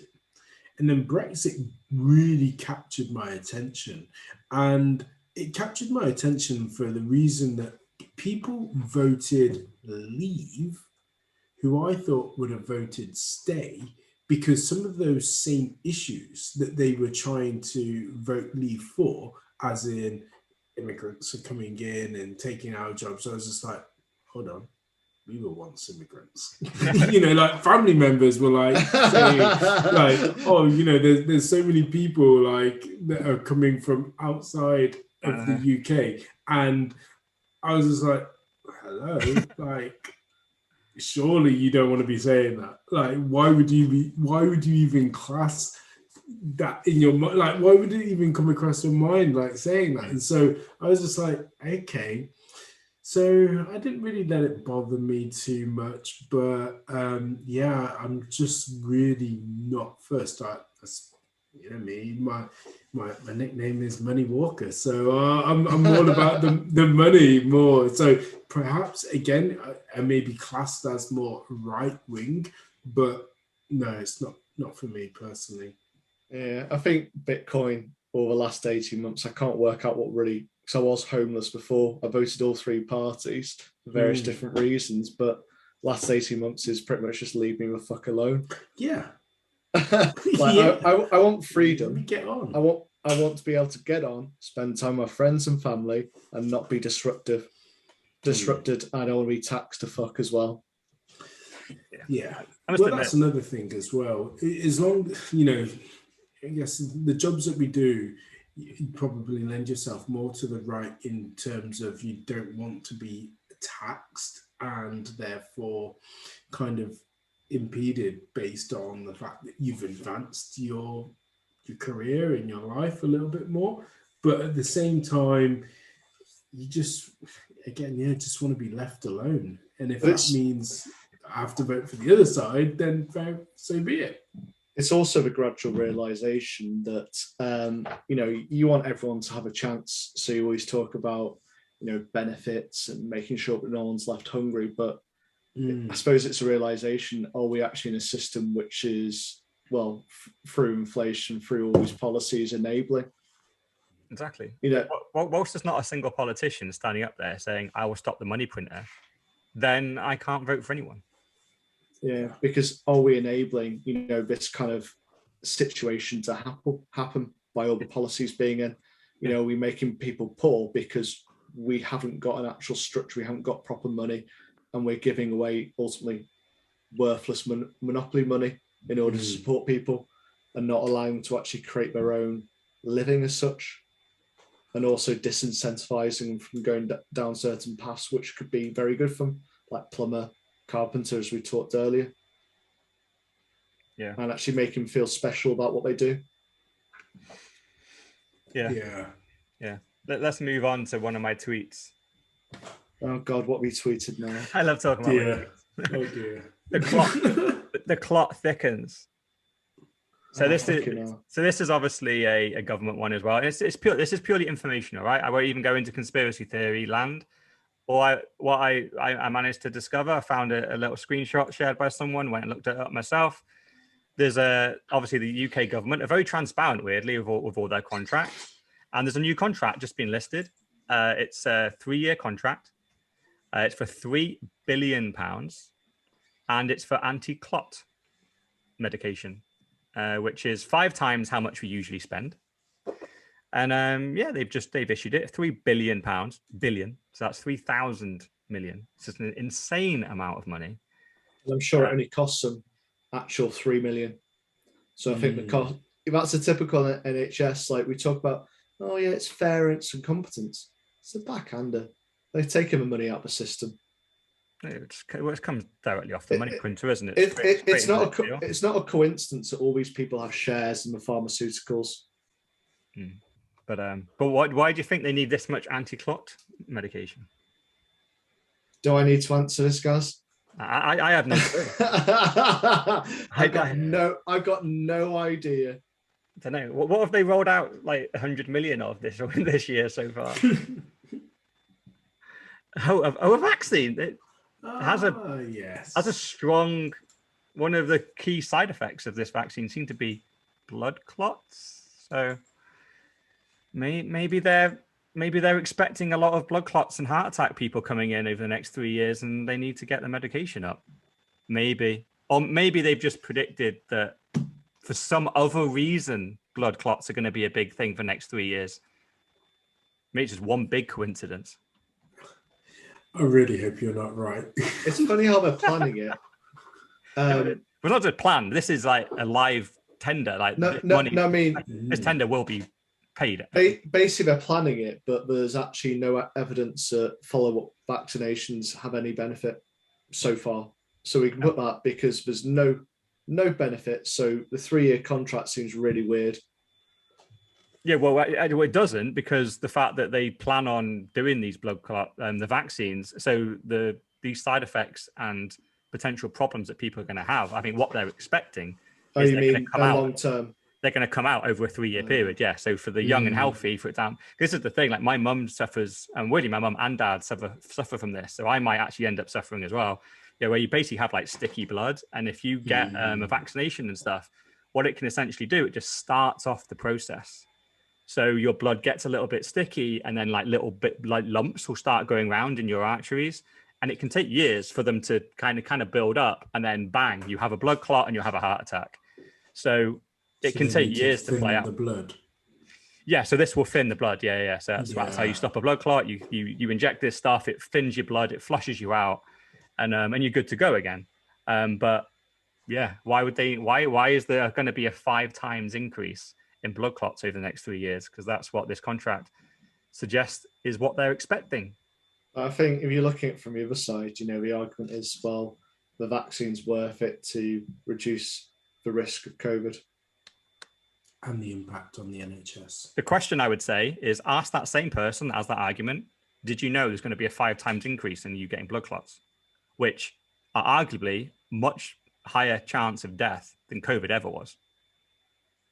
Did you know that was the trade-off you took?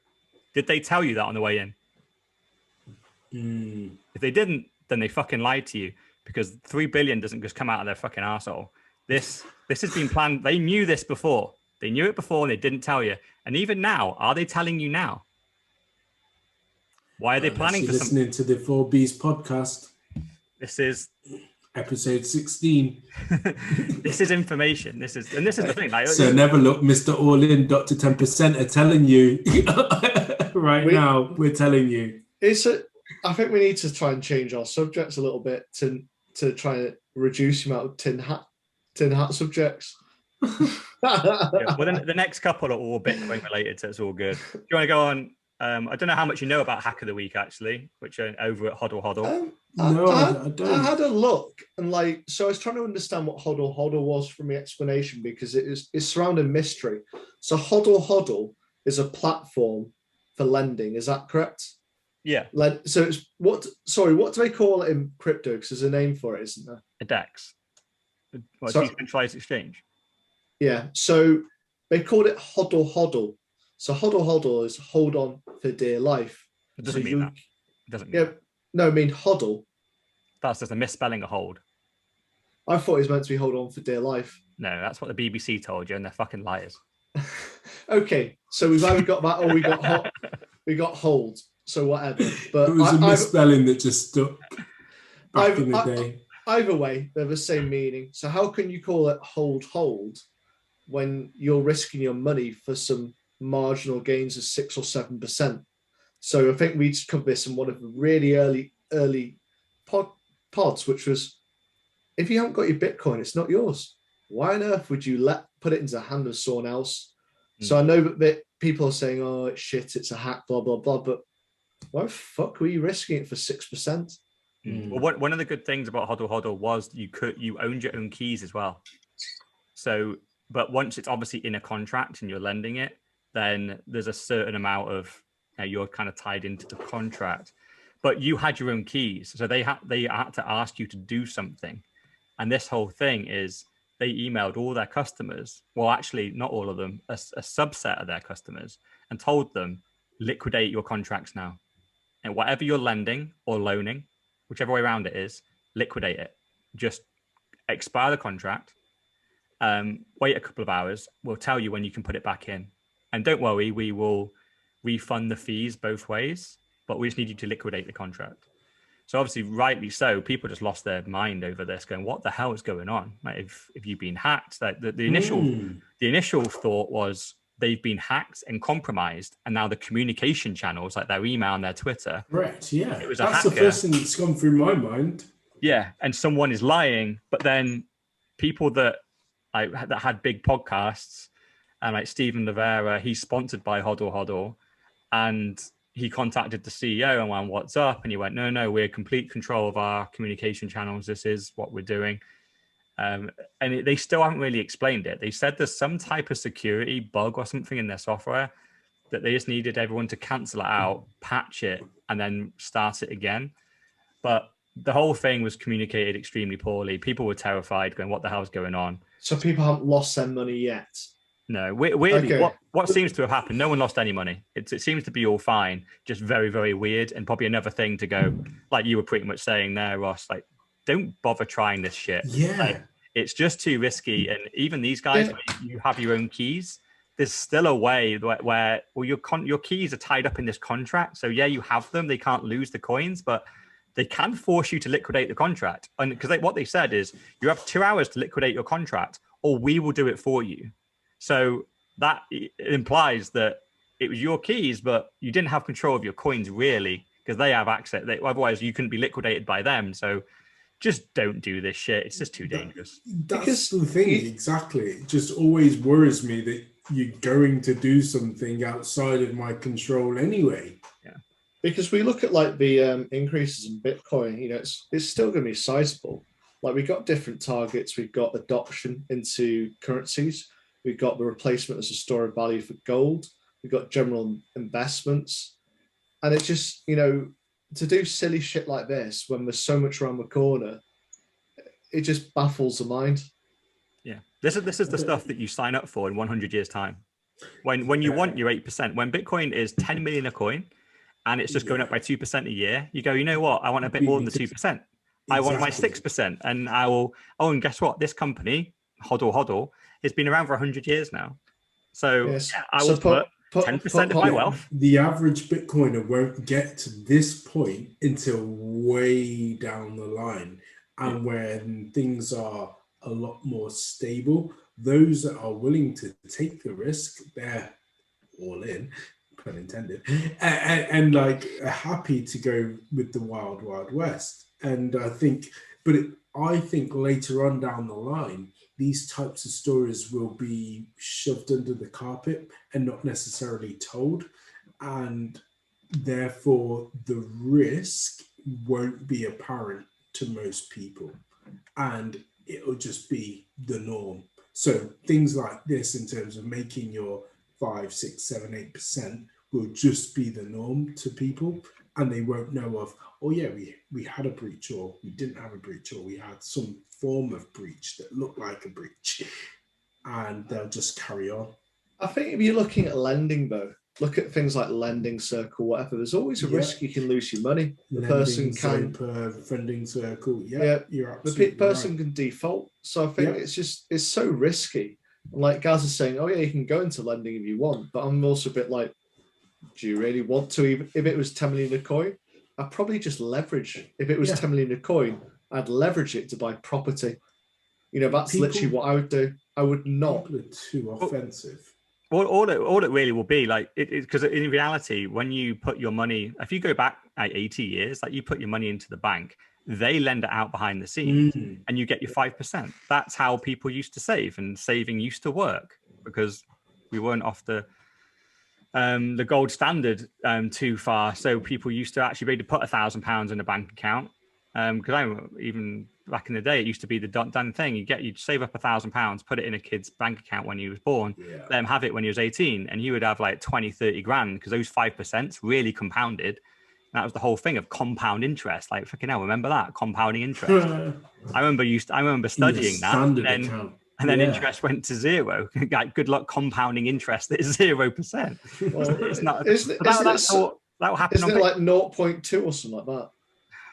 Well, it costs you money. Weirdly, in what was it? Elon even mentioned it on that podcast the other day. Tesla have a load of money in a bank account in the Netherlands, and they're on a negative interest rate.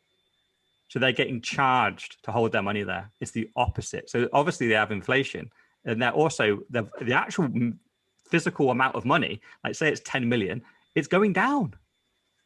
Like not only the spending power is going down, but the actual physical value, which is really stupid for the banks to do because that clicks in everyone's brain. Once you actually start having the number go down. I put in X, but now I've only got Y. Yeah, and it's like we're talking about a number of subjects tonight, and they are a bit different, but it all comes back to the fact of how flawed money is, how flawed the economy is, and how it always comes back to Bitcoin. I think it's important to remember that. And I think it does ring around my head. How can we spread the word more? Because, I think we've talked to friends who have been like, we always talk about it a bit like a share and a bit of a gamble. Examples, isn't it? We have, kind of flitted around from topic to topic, but each of them are case examples within themselves to kind of say, this is why you need to buy Bitcoin, or this is why you need to diversify, or this is why you need to educate yourself. This is why you need to not trust the government. This is, and so on and so on. And I think ultimately we are coming up week by week, episode 16, Mr. All In, Sir Never Look, Dr. 10%, bringing it to you live and direct as to why you need to come back to Bitcoin. That's the thing. It's like with everything. Like you need to be ready to be able to get this information as well. So I think you have to come at your own pace. I tried to bring you two guys in, like kind of kicking and screaming, and you wouldn't come. Like I was telling you all this information that I thought, like the kind of stuff I was telling you was like, this is the stuff that got me, but different stuff hooked you like years later. And everyone has their hook. Everyone gets it when they need to get it. So I think unfortunately with your friends and family and like even wider like work colleagues and stuff, just all you can really do is like give them the resources, and they either get it or they don't. And then once they get it, like what you guys end up doing is you come clamoring to me going, I want more, I want more, I want more. I'm like, well, I don't need to show you any. Like what? Like yeah, I want everything. I'm like, are you ready? Beautiful, you're ready. Well, welcome to the Church of Satoshi. But I think the lesson which you probably should learn is you should have spent more time on me, Gaz, because I got into it. Dana went, oh, Dr. 10%'s in. What the fuck? I better look at this. Maybe that's the strategy then. Find the most risk-adverse person in every friendship group and go for them. And then once you get them, you get the whole group. But you also end up with Mark going in and Miss No Show. And then also one of my other friends from work, he went into it, and I haven't asked him yet. I might actually ask him, but he suddenly went in and it's on the back of me liking all these various tweets, retweeting them. So I'm a bit like going, I wonder if he just saw my feed in a way which I saw yours, which is what hooked me. Because obviously the main thing which hooked me was what was going on in March. I said, this isn't how an economy can work. This makes no sense, because if you shut down the world, how do people eat? And then it's like the magical money, inflation hooked in, and I kind of went, and I started seeing bits about Bitcoin coming on the Twitter feed, and I went to more and more order the Bitcoin standard. didn't read it as quickly as I should have because I was in the middle of learning to a new job. So I was reading books about that.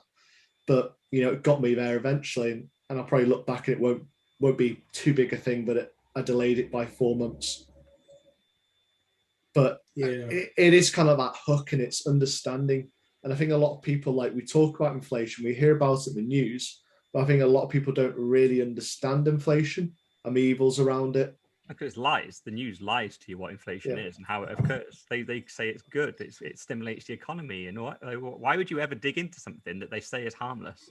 It's like you investigating puppies. Like, why would you investigate puppies? They're nice little cuddly things that don't harm anything.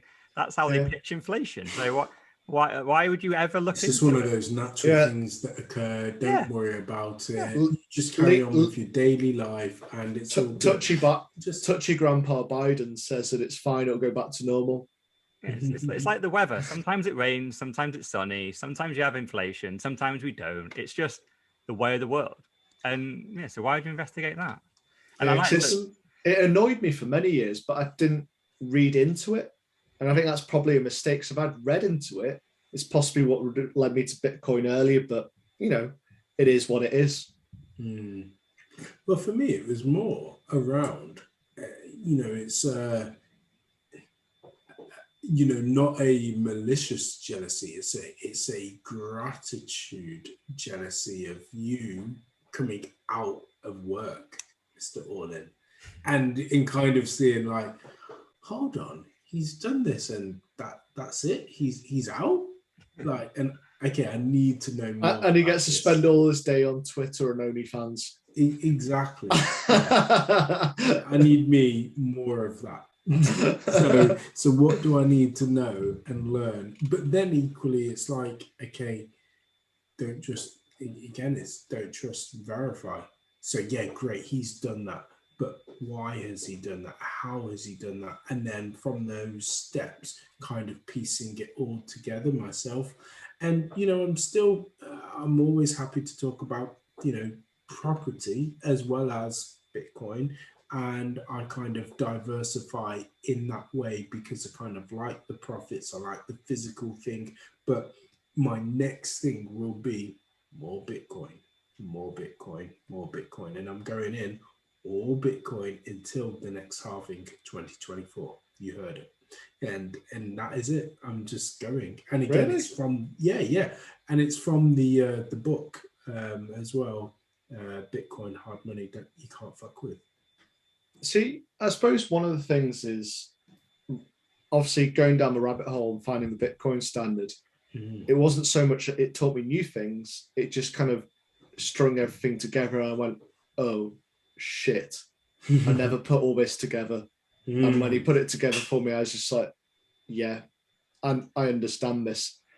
And we've gone on a bit of a tangent again, as we always do, but I was just thinking what would actually join on to this. And it's probably the fiat habits with Saifedean's new book. So this was, what does society or fiat get you into, which I suppose are really bad habits.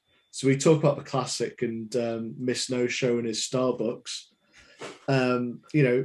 If we look at it, so this is one which I've had a gripe against. Be the intro teaser. Yeah, and he took that personally. Yeah, he did. Star, but Michael Jordan star. But I was going to say, it's not something which I wouldn't say to his face repeatedly. Why the fuck are you buying Starbucks all the time? So you think $5 a drink, you want a coffee every day. That's £1,800. So think about that. So, look at a typical person earning, say, 40 grand, reasonable wage, apart from obviously inflation eating away on it. You've now lost £1,800 off your wage. You throw in a car lease on, £400 a month. That's 4,800. So, and then you throw in a couple of beers every night because you like a beer to unwind. So you're drinking about 20 cans a week, which I think is probably reasonable. I don't really drink much myself, so I don't really know. £2 per can, two grand a year. 20 cans is a lot.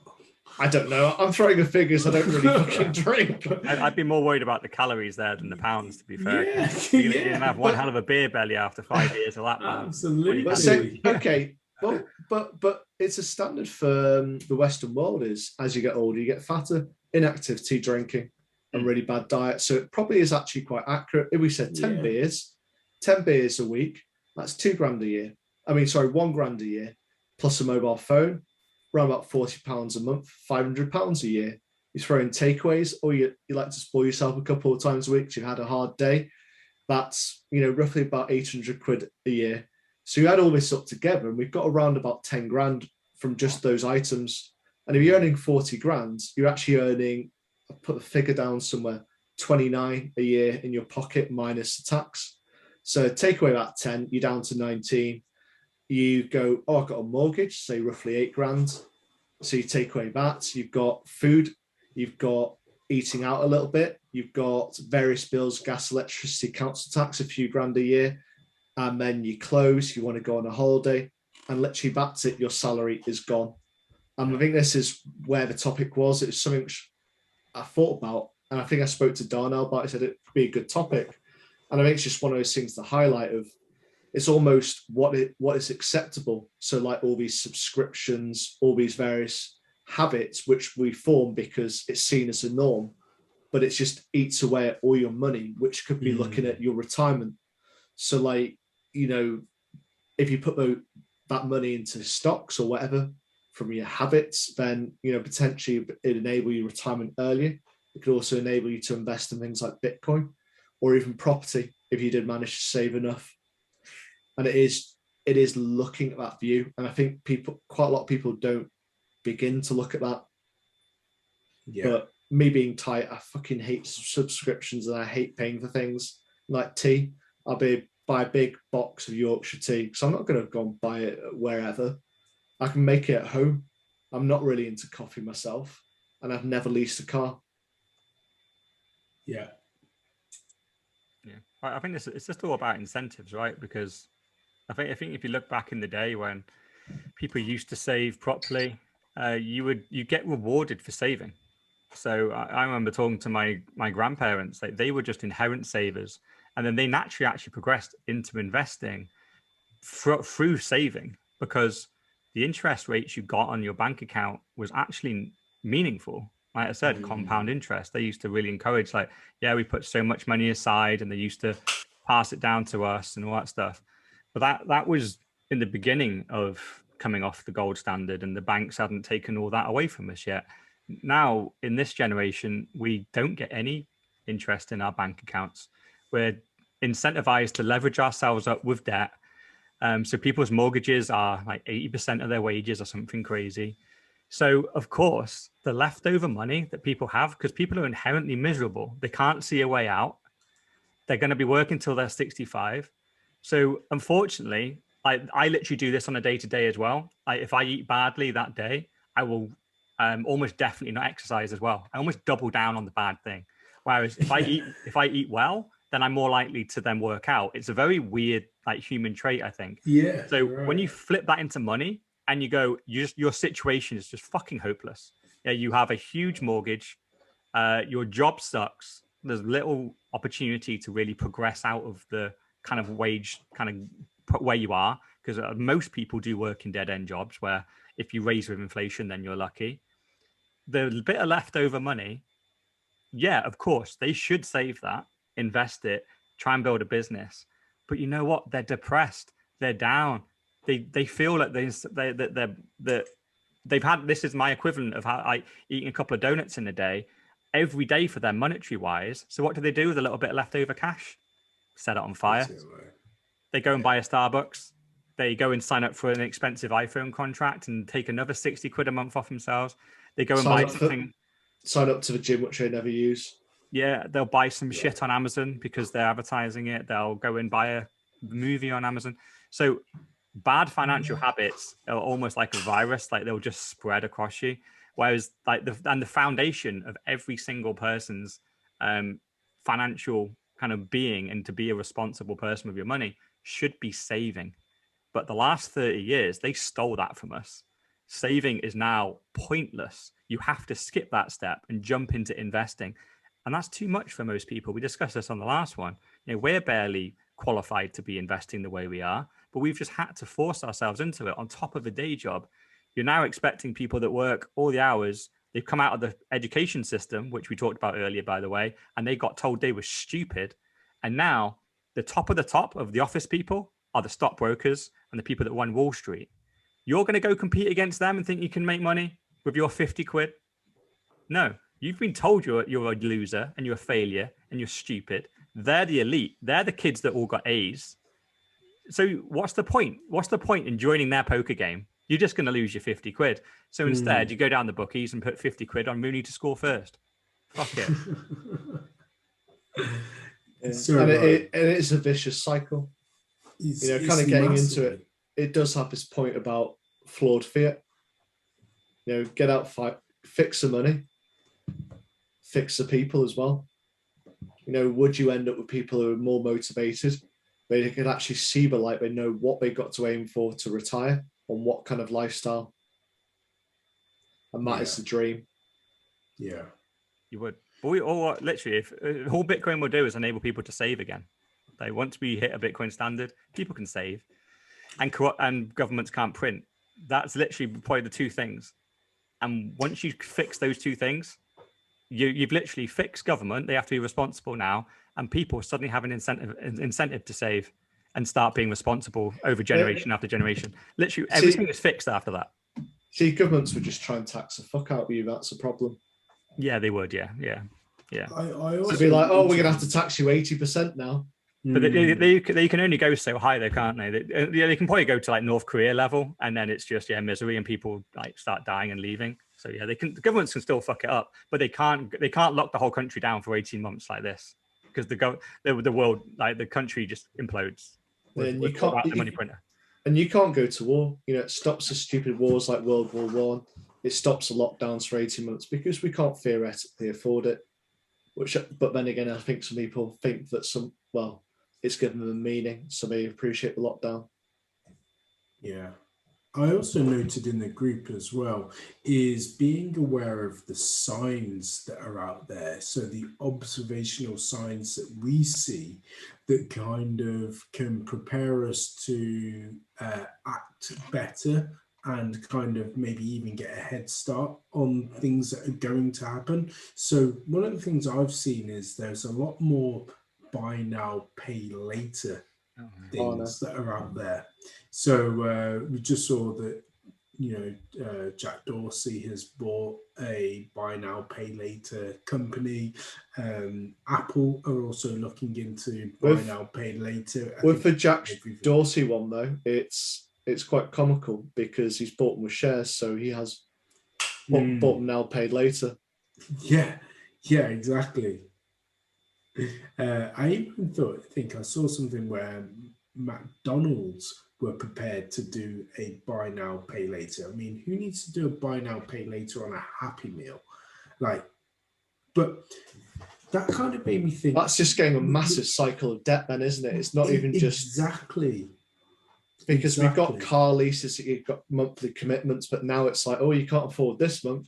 We'll go for next month, and oh my word, that's the ultimate. Then it started to change the people's mindset of, even something so small like a Happy Meal, which hasn't really, Happy Meal might be one of those things that has escaped inflation because it's not really increased that much over time. But if people are having to buy now, pay later on things like that, then the whole mindset is, well, we'll just buy it now, or we'll have it now, which is the opposite to saving, essentially. I think this is like the next phase from, what's it called? We had the payday loans, and obviously those are then pretty much shut down because they were horrendous. So they led into high debt, which people couldn't manage. And I think this is just the next iteration of that. But the delayed gratification is what we kind of need to instill into people through things like saving, through things like education. And, we're talking about doing 30 hours worth of Austrian economics and kind of, that constant evolving and learning.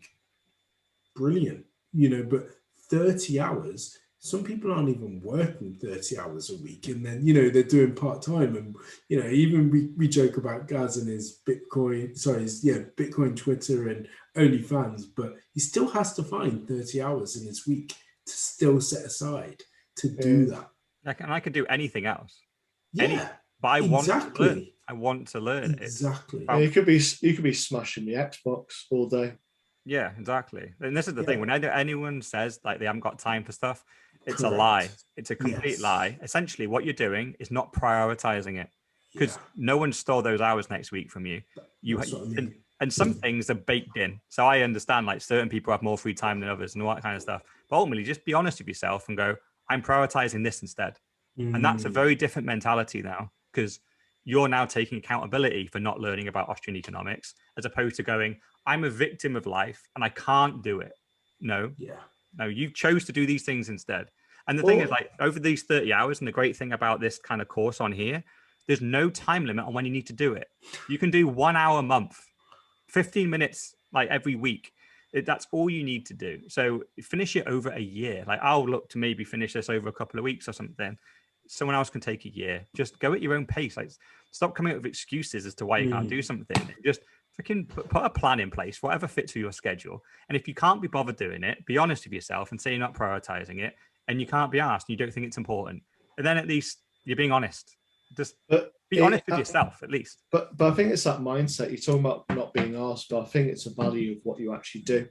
So I think when I kind of worked on changing my mindset to move into exercise, it's like, well, it wants to become one of my daily habits, and it's more important to get up an hour and a half earlier than to stay up watching another 2 episodes or whatever on Netflix, or playing Xbox or whatever. One of my friends said, oh, you should get an Xbox. You can play, I don't know what the games are, Red Dead 2 or whatever with us. And I was just like, no. Like, great, I can go to bed an hour and a half later, not get up in the morning, not exercise. And what's my accomplishment? I've managed to do a little bit on this game, which means nothing, or I can keep myself in shape and actually enjoy it and feel good about myself. And I think it's the same about learning as well. It's spending that time, trying to put time in, even if it's just an hour a week or whatever, and going, this is a priority over watching God knows what show now. And improving my mindset.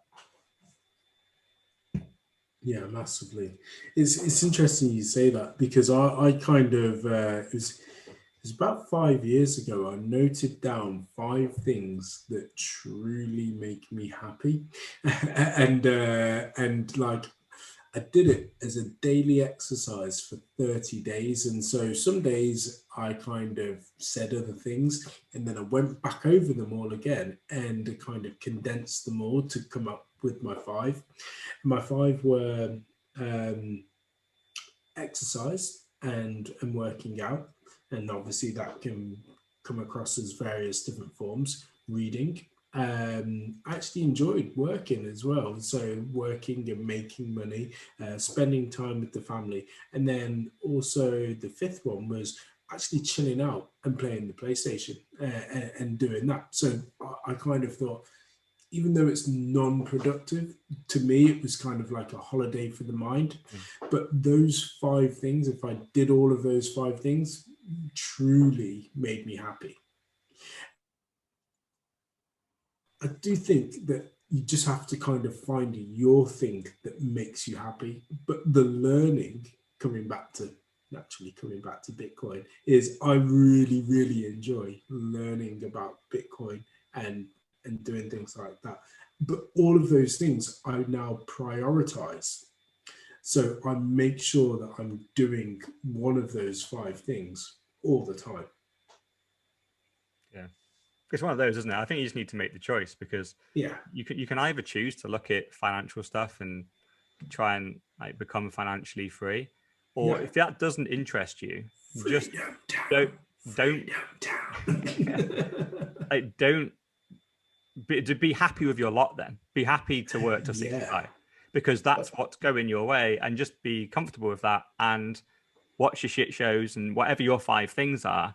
Be happy with the fact that that's where you're going, and to a certain extent, if you can be at peace with that, then I'm almost jealous, because weirdly, I have some mates from school and I've met on nights out and stuff, and they're in that land. They just completely dismiss anything investing. They just think they're too dumb for it. And some of them, maybe they are, I don't know. But they are blissfully happy being like an assistant chef in a local pub, and they've got their wife and they got a couple of kids, and they just rotate round and round this. And all they want to do is pay off the house, retire, and then bring up their kids. That is it. They are completely fine with the fiat life. And to a certain extent, I think like ignorance is bliss, because I almost wish I could go back to that in a way. When I was a kid growing up, that was what everyone gets told, that that's what you should do. But then once you've been orange pilled and you've woken up, you're like, nah, I can't. That's a lie. Like, I don't need to do that. I can do so much more. But but it's that going back to delayed gratification. If your things are smashing the Xbox for days on end, then if you can make yourself financially free, then you can. It's prioritizing it so you're not locked down to 65, probably 75 at this rate. And you can actually do it earlier. Yeah. The saddest thing is when I look around our age group, especially, is there's a lot of lads that I grew up with when I was 25, and I now look at it and we're like late 30s. They are still there. They are back where I was when I was 25. They happen to be married, have a big mortgage and kids now. But actually, when I look at them as people, they're the same. They're the same 25-year-old kid. That's their behaviors. They haven't progressed at all. But then they complain. Like whenever I go around there, the conversation of money, jobs, my boss, it all comes up. And I'm just going, are you doing anything to fix this? Anything? Exactly. And the answer is no. And you hit the nail on the head there. It's fair enough that you might not necessarily be able to solve the situation there and then, but are you doing anything to fix it? Are you taking a free course on sailor.org? Are you economics? Yeah, exactly. Like, are you reading a free chapter on Seyfuddin Amouse's Fiat Standard, and so on and so on? Like, there's various different information things. is out there. There's a new podcast that's out there called Episode 16 by Mr. All In, Dr. 10%, and Sir Never Look. Like, it's all out. 4 Bs. 4 Bs, bitch. But I think the kind of classic is the Rich Dad Poor Dad is probably an entry point if someone's not into Bitcoin. So I read that after I was into Bitcoin. I went, this is a good resource. I wish I'd read it a long time ago. Yeah.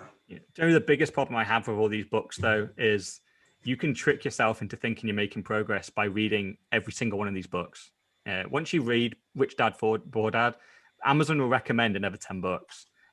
What I've noticed is, again, a lot of people just going into theory, thinking, oh, I'm spending money and spending time, therefore I must be progressing. It's like there comes a point where you have to do something. Correct. Yes. You're right. You have to take a risk. You have to put your money where your mouth is and put your brain where these books are telling you to put it, which That's is, right. How do I actually make money? What am I good at? Can I do a second job? Could I create a business? Should I start investing? Is Bitcoin a thing for me? And you got to take some risks and accept failure, because these things won't work out. And I think that's the killer step that all these gurus probably don't emphasize enough. They just think, buy my book and it's the answer. You're good. And most people buy that book, and their next step is to buy another book. The next also, step, they're pretty guilty themselves as well in terms of the authors. The authors are guilty for not actually saying, okay, great, you've got to this point in the book, chapter 19 out of 20. Now do X, Y, Z. And that is the part that really hurts. I think it's Tony Robbins' Money Mastermind or something along those lines. You might be getting it wrong, but he interviewed lots of various different people within money, and it is a strategy. But the strategy is you've got to follow it, basically, and it's doing some form of action. Not just understand. Like, my philosophy whenever I read is understand, apply, and execute. Yeah. I always know that has been, what's the worst thing people do is when they get into a new hobby is they just buy all the gear and have no idea, right? So with investing, that's exactly what people do. They go and buy all the books and go, I'm investing now. Like, I'm going to read this. And it's like, you bought 100 books there. It's going to take you 10 years to read those things. Yeah. And it doesn't mean you made any progress yet. You've got to read them, understand them, and start executing upon it. And it's, I noticed I used to do it when I was younger, where if I would ever thought, oh, I'm going to start going to the gym again, I'd be like, oh, I need some new gym gear. So I would order all the stuff. I'd get a new pair of trainers. And once it arrives, I'm like, step one's complete. I'm like, no, I'm not off step 0 yet. I just brought some shit. Like step one. You want to see the shit which I wear in the garage now? It's just grotty shit because I'm just too tight. and in reality, that's step one. Step one is going into the shitty garage and your shitty gear, lifting a weight or running on the spot. That's step one. You've just done it. You thought because you had a financial connection to the new gear, you're on step 1. Yeah. Really, it's step 0.1. Yeah. And that's the problem, I think. I mean, that's a lot of progress is and I think the whole world pictures you this thing as well. It's like once you have this thing, this is the secret sauce that will make everything easy. This is the shortcut. So it's like the gear is pitched as you will work out better, you won't get injured, you can run faster. And the same with financial books. They're like, this is the secret. This is the 5 easy steps to success. So everyone's looking for a shortcut. Everyone's looking to try and skip the hard work. And in reality, just as if I want to get fit, it's freaking go in there every day and sweat your ass off. Yeah. And that's the same with financial freedom. You got to turn up every day, constantly topping up your knowledge. And investing is tough, just as keeping a good body. Constantly and consistently as well. Constantly and consistently. Yeah. So, don't know if that's inspiring or really demotivating, but whichever one it is. But basically, as a summary, buy Bitcoin, use Bitcoin lessons, or the Bitcoin standard, and just fucking get on it. That's the easiest way. And if you don't fancy Bitcoin, Rich Dad Poor Dad will tell you some fundamentals. Don't buy loads of books, just buy a couple. And you can even, Rich Dad Poor Dad, so many copies out there, you can even get it for free. Just type in Rich Dad Poor Dad free. I think it cost me like £3 or something. You know, it wasn't a lot. You don't even need that. And at the moment, I'm just trying to gather a bit of knowledge at the moment over the next couple of years till I make my next step. Yeah. So that was option 1 and 2. Option 3 is have fun, staying poor. Right. After we got all kinds of tin hat and deep, one which I thought might be quite funny. I don't know how much we want to cover. Shit coin corner. I read this, like it confused the shit out of me from first. I wasn't really listening, so I was doing some admin work, I think last night, and I had it playing.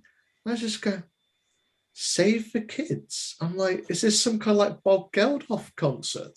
And then it started going on about it, and it started showing all these maps and stuff. And I listened properly to the last 10 minutes or so, or well, part of it. I just went, this is a fucking name of a coin. And what it fundamentally is, which is a big alarm bell for me, is it's a redistribution of wealth. So in order to have a redistribution of wealth, you've got to have a lot of wealth coming in. But what a redistribution of wealth means is it's a pyramid scheme. So your wealth is going up to the top of the pyramid because you are the plebs on the bottom and you are feeding everyone else. And I just went, how could someone call a fucking coin save the kids? And how does some fucking idiots go in? Cap on it right now. Oh, it's nearly 0. I think the scam's over. Oh, okay, cool. It started and ended very, very quick. So what? It was shameful, right? So there's a load of really big social media influencers. One of the main guys is called Sam Pepper, and he's a British guy who is now living in America. But weirdly, after this, he's fled America and come back because they're thinking that the SEC might be after him for this exact thing. Plus, he's done this multiple times. But this one comes to the fore because they'd done it before, but they were just very obvious scams. This one got much more attention from mainstream media because it was about saving children. Save the Kids was the name. And you're right, Ross, they nicked the logo, I think, from some other charities. So it looked very, very similar. So when you see it straight away, I must admit, when I saw the logo, I got tricked by the marketing as well to a certain extent, because instantly when I saw it, I went, oh, that looks legit. But then I go, why did I think this was even slightly legit? Because it clearly isn't. Verify. But it's just a very good branding, because they've copied charity logos and made it their shitcoin. Normally a shitcoin is very obvious just from the logo, because it's normally a cat or a dog or whatever. But save for kids, it doesn't even sound like any kind of crypto or coin. And their whole initiative was basically, we'll save the children, right? So we will take all this money in, and then we will send money out to disadvantaged children from all around the world. They will get part of the tokens, and they will come out of poverty. That was their mission that they wanted people to invest in. But what it turned out to be is, all that happened was a load of influencers came on. They shared out the supply amongst about 5 or 6 of them. The day the coin goes live and everyone starts buying it, within 24 hours, these 5 guys dump all their coins. Actually, one of the marketing ploys was an anti-whale mechanism. Yeah, but they removed it as they went live. Yeah, an anti-whale mechanism, which meant I think you couldn't dump more than like 1% of your coins every 30 days or something. But they changed it to every 60 seconds. So they dumped all their coins within 24 hours. And so the price of this coin went from something relatively high to 0 over 2 days. Not a single token got to any children, other than, I suppose, technically some of these influencers are legally children. So they got it sounded quite similar to an ongoing one, which is Dunk stars and onto 0. It's basically, it looks like they've been sliding their wealth out, because it's just a downwards trajectory. But it's the same thing. It's like, it's a series of influencers, or people's connected to influencers who's just getting all their fans come on, get them to invest, pull the plug, and it's back down to 0 because they hold the lion's share. And it is. Roland, I think you need to do a when influencers go bad segment and kind of name and shame them, because it seems like there's something where they start off good and then all of a sudden go bad. And I guess I'm only assuming everything just corrupts them.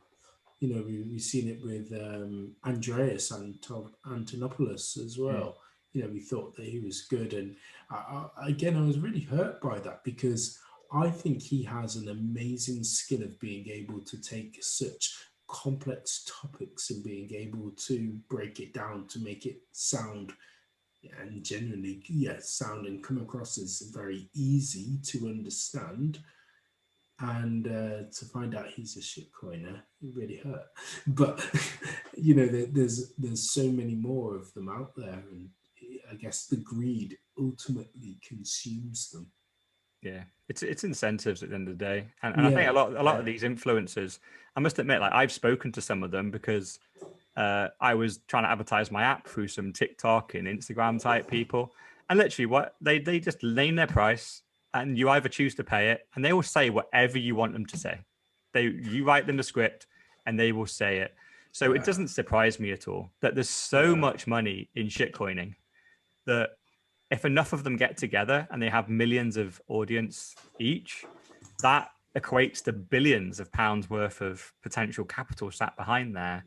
So all it takes is them to shill something, and like, they can make far more money off shitcoins than they can off advertising. So that's what's leading some of them to it. Fundamentally, what the good thing I think is coming off the back of this is it's destroying their reputation, and their followings are starting to lose faith in them and go, oh, wow, that was a massive scam, especially this one, especially because the thing of Doink is they say it's a shitcoin, they say it's a scam, it's the whole Dogecoin thing, right? You just play dumb.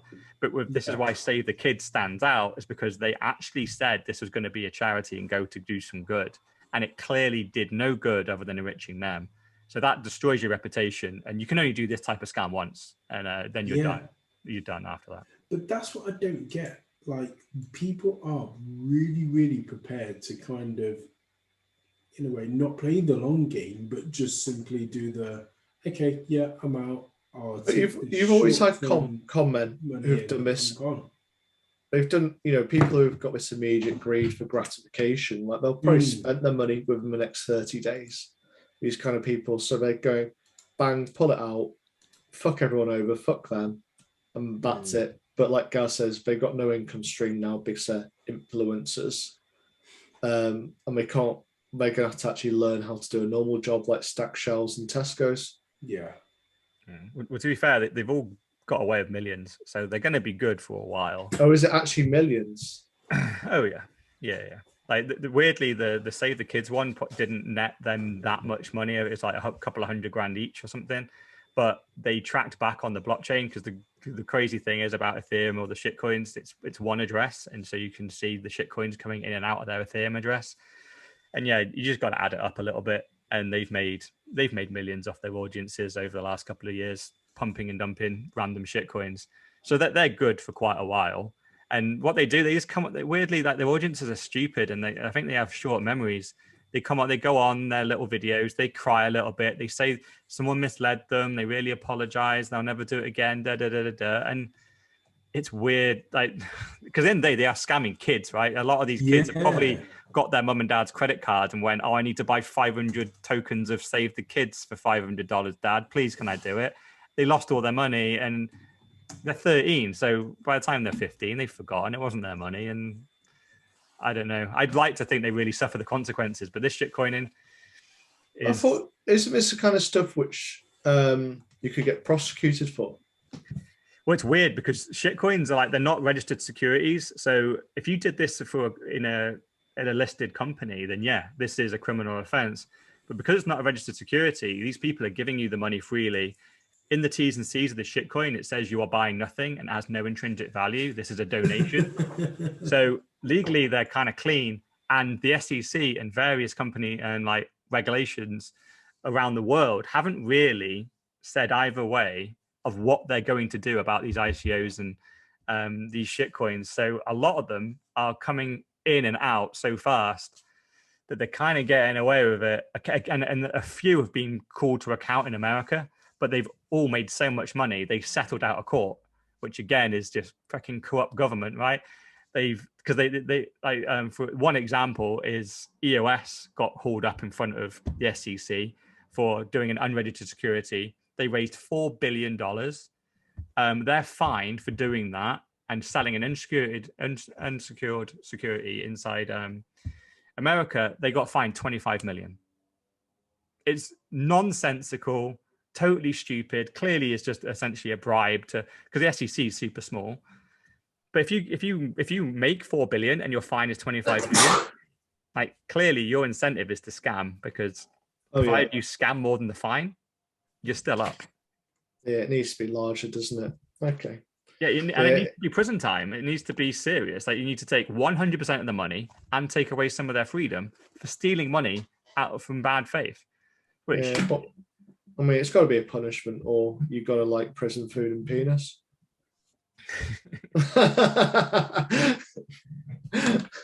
yeah, if I was looking at this and had no morals, then creating a shitcoin would be the easiest thing ever to do.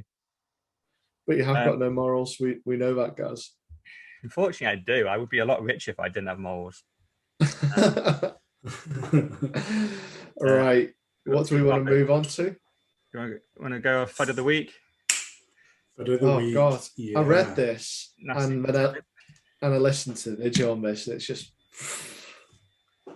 Yeah. So FUD of the week, I came across this. Again, I really do feel like, yeah, what you do on Bitcoin on Twitter is what I do on YouTube, because I'm all up in the comments. No one ever replies back. Yeah, sometimes you get the odd like here and there, but I read through all the comments and I also post a lot.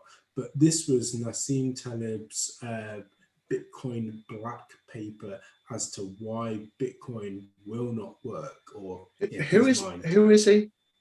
Yeah, do you know? I actually don't know that much about him. Do you know much about him? Yeah, he's a very well-respected economist. And weirdly, if you've read the Bitcoin Standard, the foreword in it is Nassim Taleb. So I thought I'd heard his name before. Yes. Him and Saifedean, like Nassim Taleb was one of Saifedean's heroes growing up, because he talked sense about the economy. but something happened to him. I think he's one of these guys that got locked into the gold standard or something, like a Peter Schiff, who kind of gets it. But then Bitcoin came along, and he is so arrogant. He put his position down to go, Bitcoin's a scam. It's a Ponzi. This is never going to work, and just still sits on the side of, oh yeah, I get all the corruption and inflation's bullshit, but Bitcoin's not the answer. And now just slates everything Bitcoin related, and has completely tarnished his reputation to a point where Saifedean has redone this Bitcoin standard and now has a forward for Michael Saylor instead. He replaced him, and weirdly, Saifedean and Nassim had a great Twitter row about 6 months ago. They've both blocked each other now, but it was legendary. Like the insults going both ways were like two heavyweights, but they were like playground children, like going, "You're like a freaking like an overripe cucumber." It's like, no, you're like the kind of like creative insults were just like, oh, these are so intellectual guys. Like this is how intellectuals argue. Like I just call him a fucking prick, but it was great. I read it and I thought, has he been paid off? Was my thought. I don't think he was in gold, because this one, gold stocks were growing too slowly, and as mentioned earlier, much of it went to jewelry and industry. The most robust theory is that there was not enough gold to keep up with economic growth. That just says to me, he understands it probably, but he's being paid to write that. Yeah.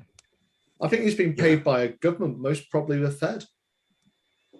Yeah. So something changed in him. Like he's gone stupid in the last 10 years since Bitcoin. It's not that he's gone stupid. It's not that he's gone stupid. He's been paid off. There's no way which someone who's got any understanding of the economy would write that and put their name to it.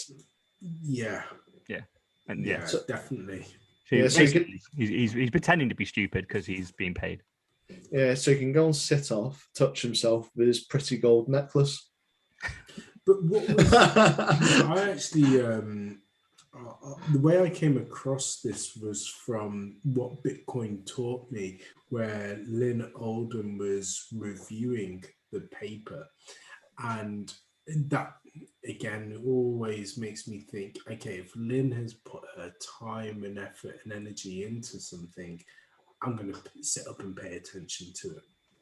And each of the points when reading the paper myself and then obviously going back through it, it just made me think, this guy doesn't get it, but apparently he does get it. So I was always kind of perplexed about which side to actually fall on. I don't know about you guys. Yeah. Well, the good thing is I know Nassim, and he's a Peter Schiff character. Yeah. He's very intelligent and just has a mental blind spot when it comes to Bitcoin, and just always goes on the negative side of everything. And his paper is so biased, isn't it? Because one of his key arguments that he spends, I think, 2 pages of the 5 talking about is the scalability and how Bitcoin will never scale. But he negates to even mention that Lightning exists. Well, this is what Lenz said, wasn't it? It would have been smart to bring up Lightning and then tear it down again. That would have been a smarter play, because now that is still a valid argument. Lightning could fail. There's many problems with it. That would have been smart. By not mentioning it, it means you're either being disingenuous because you left it out on purpose and you're hiding information from your audience, or you actually genuinely don't even know about it, which completely invalidates your whole paper because you don't understand Bitcoin, because this is a huge development on Bitcoin. It's been around for 4 years now. So he talked about speed, didn't he? And he talked about, I think, value of the transactions. I can't quite remember. And Lynn Oldham, just absolutely shredded it and said, did he write this in 2013? Yeah. That pretty much says it all. I was just like, she's smart, and it was good to have a commentary on it, because I read it first and I went, this is just a crock of shit. That gold one, I think I just read and just went, what on earth is he writing? He knows that not to be true. Every economist knows that not to be true. And I think there's a couple of things in there as well, where he's talking about that every success for a digital currency is stability and usability, whereas it isn't stable enough. And it's just like, well, isn't this a price appreciation as we're trying to find the price of the market? And additionally, there has been a use case as one, the Silk Road, which is your first use case. 2, well, actually, the first one is a pizza, the famous 10,000 Bitcoin pizza. You got two Silk Road, which was actually used as a currency. So we've got a primary use case there. I know it's a black market, but it's still a use in the infancy of the coin. And then we've got El Salvador. So that's a real world economy use where it's helping poor people pay their, say, electricity bills, which they wouldn't be able to pay. They'd have to travel on a bus and all sorts to go and pay that. So it's saving them time and money. But also, they're against inflation of their own monetary policy as well. Yeah, store of value. Store of value is the use case. And billions and billions of dollars of Bitcoin get sent around from person to person every single day. Yeah. If there was no use case, that would not be happening. It's just It's the fact that he's just said it was zero as well. Yeah. Like I was just like, it can't be zero if it's it's got to $1 trillion plus market cap in the quickest time ever in comparison to the whales out there of the Googles, Amazons, and so on. Yeah, it just doesn't make sense. There's actually now I think about it, there was actually rumors that he may have been paid off by the Bcash guys as well. Oh, really? So his points towards this version of Bitcoin doesn't scale, isn't fast, and all that. Correct. Yes, I did see that in the paper. This version, the current hype around this version, I think it was specifically. Yeah. So I've got a feeling there might be a black paper version 2, which goes, this version of Bitcoin is better. And it's Bitcoin Cash or Bitcoin SV or Ethereum, like some shit coin. That will reveal who his paymasters are, because he's being paid to knock Bitcoin down and then build up a shit coin. So well, he's discredited himself. It's like you said, it's either he doesn't know, he hasn't researched properly, or he doesn't understand. Yeah.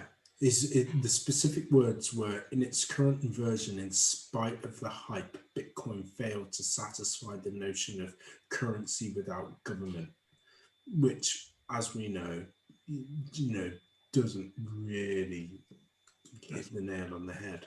No, working fine for me is exactly that. cannot operate as a reliable inflation hedge, and worst of all, does not constitute not even remotely a safe haven for one's investments. Yeah. And again, a shield against government tyranny, or a tail protection vehicle for catastrophic episodes. And again, working great for me. Yeah, I think if you looked at it from some people's narrow viewpoints, where we bought at the top and panic sold as we had the crash, from what was it, 45 grand down to 20 grand, then maybe that could be relayed, but that's someone taking a gamble and not actually investing. They've tried to time when to get in and out. Someone that is close to the Bitcoin stratosphere and then not necessarily knowing about Lightning, which we covered in a couple of episodes before, should be aware that there's every possibility of this scaling with ease and for transactions to be quick. So I just think it was flawed, and the way that, again, Lynn broke it down in her review of it was just kind of just dismissive of it all, really. And the only good thing about it was the branding, because obviously there's the Bitcoin white paper, and then to call your criticism the Bitcoin black paper, it's like, that's genius. Yeah. It's probably why we're talking about this, because this is also why I went, why is this even a fucking paper? Like when I opened it, I expected it to be like 100 pages, really detailed, full of references, and it's 5 pages. It was like six PDF pages. Yeah, like this. The only difference between a paper and a blog post is the person doesn't put it on the web page; they save it as a PDF and attach it to the web page instead. It's a genius little bit of marketing. I'm surprised he didn't put a paywall in there and go, it's $100 to get my black paper. It's like, this is a fucking blog post that I have seen a million times before from people trying to FUD Bitcoin, but because he called it the black paper, saved it as a PDF, I fucking read it. And I don't know why, but because these articles come out every day. But so I applaud him for the marketing, because the marketing was brilliant. Because if he'd have just put this as a blog post, no one would have read it. But the fact he called it the black paper and saved it as a PDF, everyone freaking rushed to download it and go, oh my God, there's a new paper on Bitcoin out. And it's Yeah. To even put it in the you're same absolutely category right. as Satoshi's white paper is an insult to Insult. Satoshi.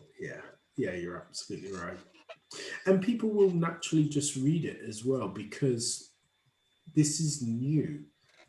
As in to most people, Bitcoin. I think again I talked about it in the last podcast. I'm always trying to be that guy that, like me, I'm going to be the one that's going to solve the reason as to why Bitcoin doesn't work. Okay, because there's a million other smart people out there that are already trying to prove it or kind of We had agree with it to say it does work. We had on a company webinar. I think there's a suggestion thrown in there about putting some of the cash into Bitcoin. And someone said, "Oh, my friend wrote a book about why you shouldn't have Bitcoin." So I think I looked at the Amazon reviews and it was just shocking. Yeah, it's just like, this is a pile of unresearched tripe. Our company are never going to be forward thinking to kind of put our resources or financial resources into Bitcoin. Never ever. I think one, because of obviously being a publicly listed company, but two, the people that are kind of like the major shareholders are those that are in the Peter Schiff camp and in the Nassim Taleb camp. They are gold bugs through and through. They're never going to get it. Yeah. Well, I remember because obviously I used to run like the strategy stuff for the company, and what I ended up having to do is I put it in front of our exec and just went, "This is where we are as a company," because essentially you have the trailblazers out in front that take all the risk and but take all the reward if it works, but also take all the pain if it doesn't. And I went, "We are not there. So any idea you pushed for me to do this, I will just say no, because it'd be a waste of my time. You're going to reject it and you're never going to do it. We are this one back here. We are the first follower."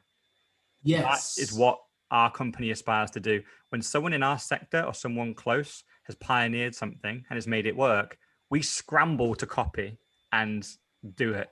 And weirdly, they went, "We don't like hearing this, but you're right. So fine." So I went, "There you go. My strategies are going to be safe. They're going to be based on categorical evidence." So when you look at the first companies that have put Bitcoin on their balance sheet, Tesla, Square, they are trailblazers. They're trailblazing companies. They don't give a shit. They're willing to put themselves out there. The gains are going to be huge, but all the risk is huge as well still. The company you guys work for, they will do it when 1,000 companies have already done it. And it's proven to work over a 5-10 year period. Then they will come in. But they're not going to be in they're going to wait for every other company to do it first, take all the risk out. But then obviously all the benefits will be gone as well. They will make small gains, but they won't make anywhere near the kind of gains as they could. They could revolutionize that company. If in the Me Too movement, yeah, they will be. Yeah, we've done it too. Tick. Yeah, if they could be the next MicroStrategy. If they did that and invested 20, 30, 100 million in it and 10x that money into $1 billion, revolutionize the company. But what might happen is that 100 million goes to zero. Don't want to run the risk. So this is the thing. You assess your risk profile, and to be fair, they know where they are. They've been around for 25, 30 years. They're happy never being the trailblazer, and that's one of the reasons I left, because I want to be here. These are the ideas that we've got. We connect. But I just knew they were never going to do it. So we just went, fuck it, there's no point. Yeah. That's just. But I'm also very, very comfortable knowing that they are like that. Similar to a man on this podcast that only said he would put in 10%. It's why the stock market loves that company, because they're safe. They just tick up 10, 20% a year, and it's just safe as houses, because the people at the top never take a risk. Fair play. Yeah, but that is the FUD of the week. It is. Do you want to end on, and finally, we got boobs for Bitcoin, baby? Yeah, please. Are you going to share your screen or? I am not. We will get cancelled off every platform. Cancelled. But the thing is, weirdly, even off Audible. Yeah, even off Audible. The link is in the description. I reckon out of all the links we put in these descriptions, this is the link that's going to get clicked. Because this is Mircea Popescu. So really, this is the guy we talked about 2 months ago. He's the OG Bitcoiner that was very controversial, that died weirdly. He had 2 or 3 wives or something, and he went swimming one day with them. He turned up dead. They were fine. They said he drowned. All very dodgy. Who knows what happened? He was on a tropical island somewhere. Looks like he was a bit of a prick, and I think they might have dunked him in a bit. But just a funny thing to end on, because years ago, when was this posted? Why has he put year 6? What was this about? I got 7 years ago, 2014. Yeah, it's in the link, isn't it? Yeah, 2014. Yeah, so 7 years ago, and he just went online. I think he's a bit of a perv anyway, and just went 0.02 Bitcoin. Join my forum. Send me a picture of your boobs with some like unique code on, and I'll pay you. And there's a whole link here, whereas there's a lot of girls that came out the woodwork. They wanted their 0.2 Bitcoin, which again at the time, which I think was like $10-20. If they've still got it now, that's worth a couple of $100, maybe even a couple of thousand. I was going to say, what's your 0.02 right now? Because what we about? We're somewhere about 30 grand. So if it was 0.2, it would be a fifth, so £6 So it would be about £600. Yeah, £571, which means he really did skimp them out. There wasn't a lot of money back in 2014. So but they still did it. Yeah, I think he was literally creating his own version of OnlyFans back in the day. Before this is OGs. This is what OGs do, right? He was in Bitcoin when in 2009. OnlyFans didn't exist. So what did OG Bitcoiner do? He created his own. He created a forum. Went up paying 0.02 Bitcoin for some boobs, and he got a load of boobs. Thing is, this is the thing. There were responses.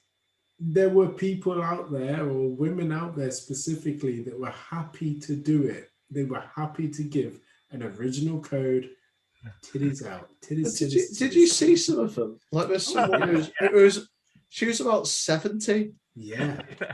The beautiful thing about his request was you just had to comply. There was no quality. There was no quality control, so they could look however they needed to look, and he was still going to pay. Yeah, and he did. So fair play to him. He paid. They need to reach a standard. It was like no. Just, you have boobs. There was no standard. Send them in. And so it's a very eclectic group of boobs in that link. But if literally, let's imagine if this guy had carried that idea on, he'd have been the founder. Is that your favourites now, Ross? He's still looking, isn't he? You can tell he's gone quiet. Still looking. If you're watching on YouTube, you can see the reflection in his glasses. Still looking. Yeah, that would be a reflection of you. Oh yeah. It was boobs before. Well, you do look like a bit of a tit. Sweet. Well, it's been a long one today. I think it's been 3 hours. This is going to take me ages to edit. Yeah. A lot to cover, but another great one.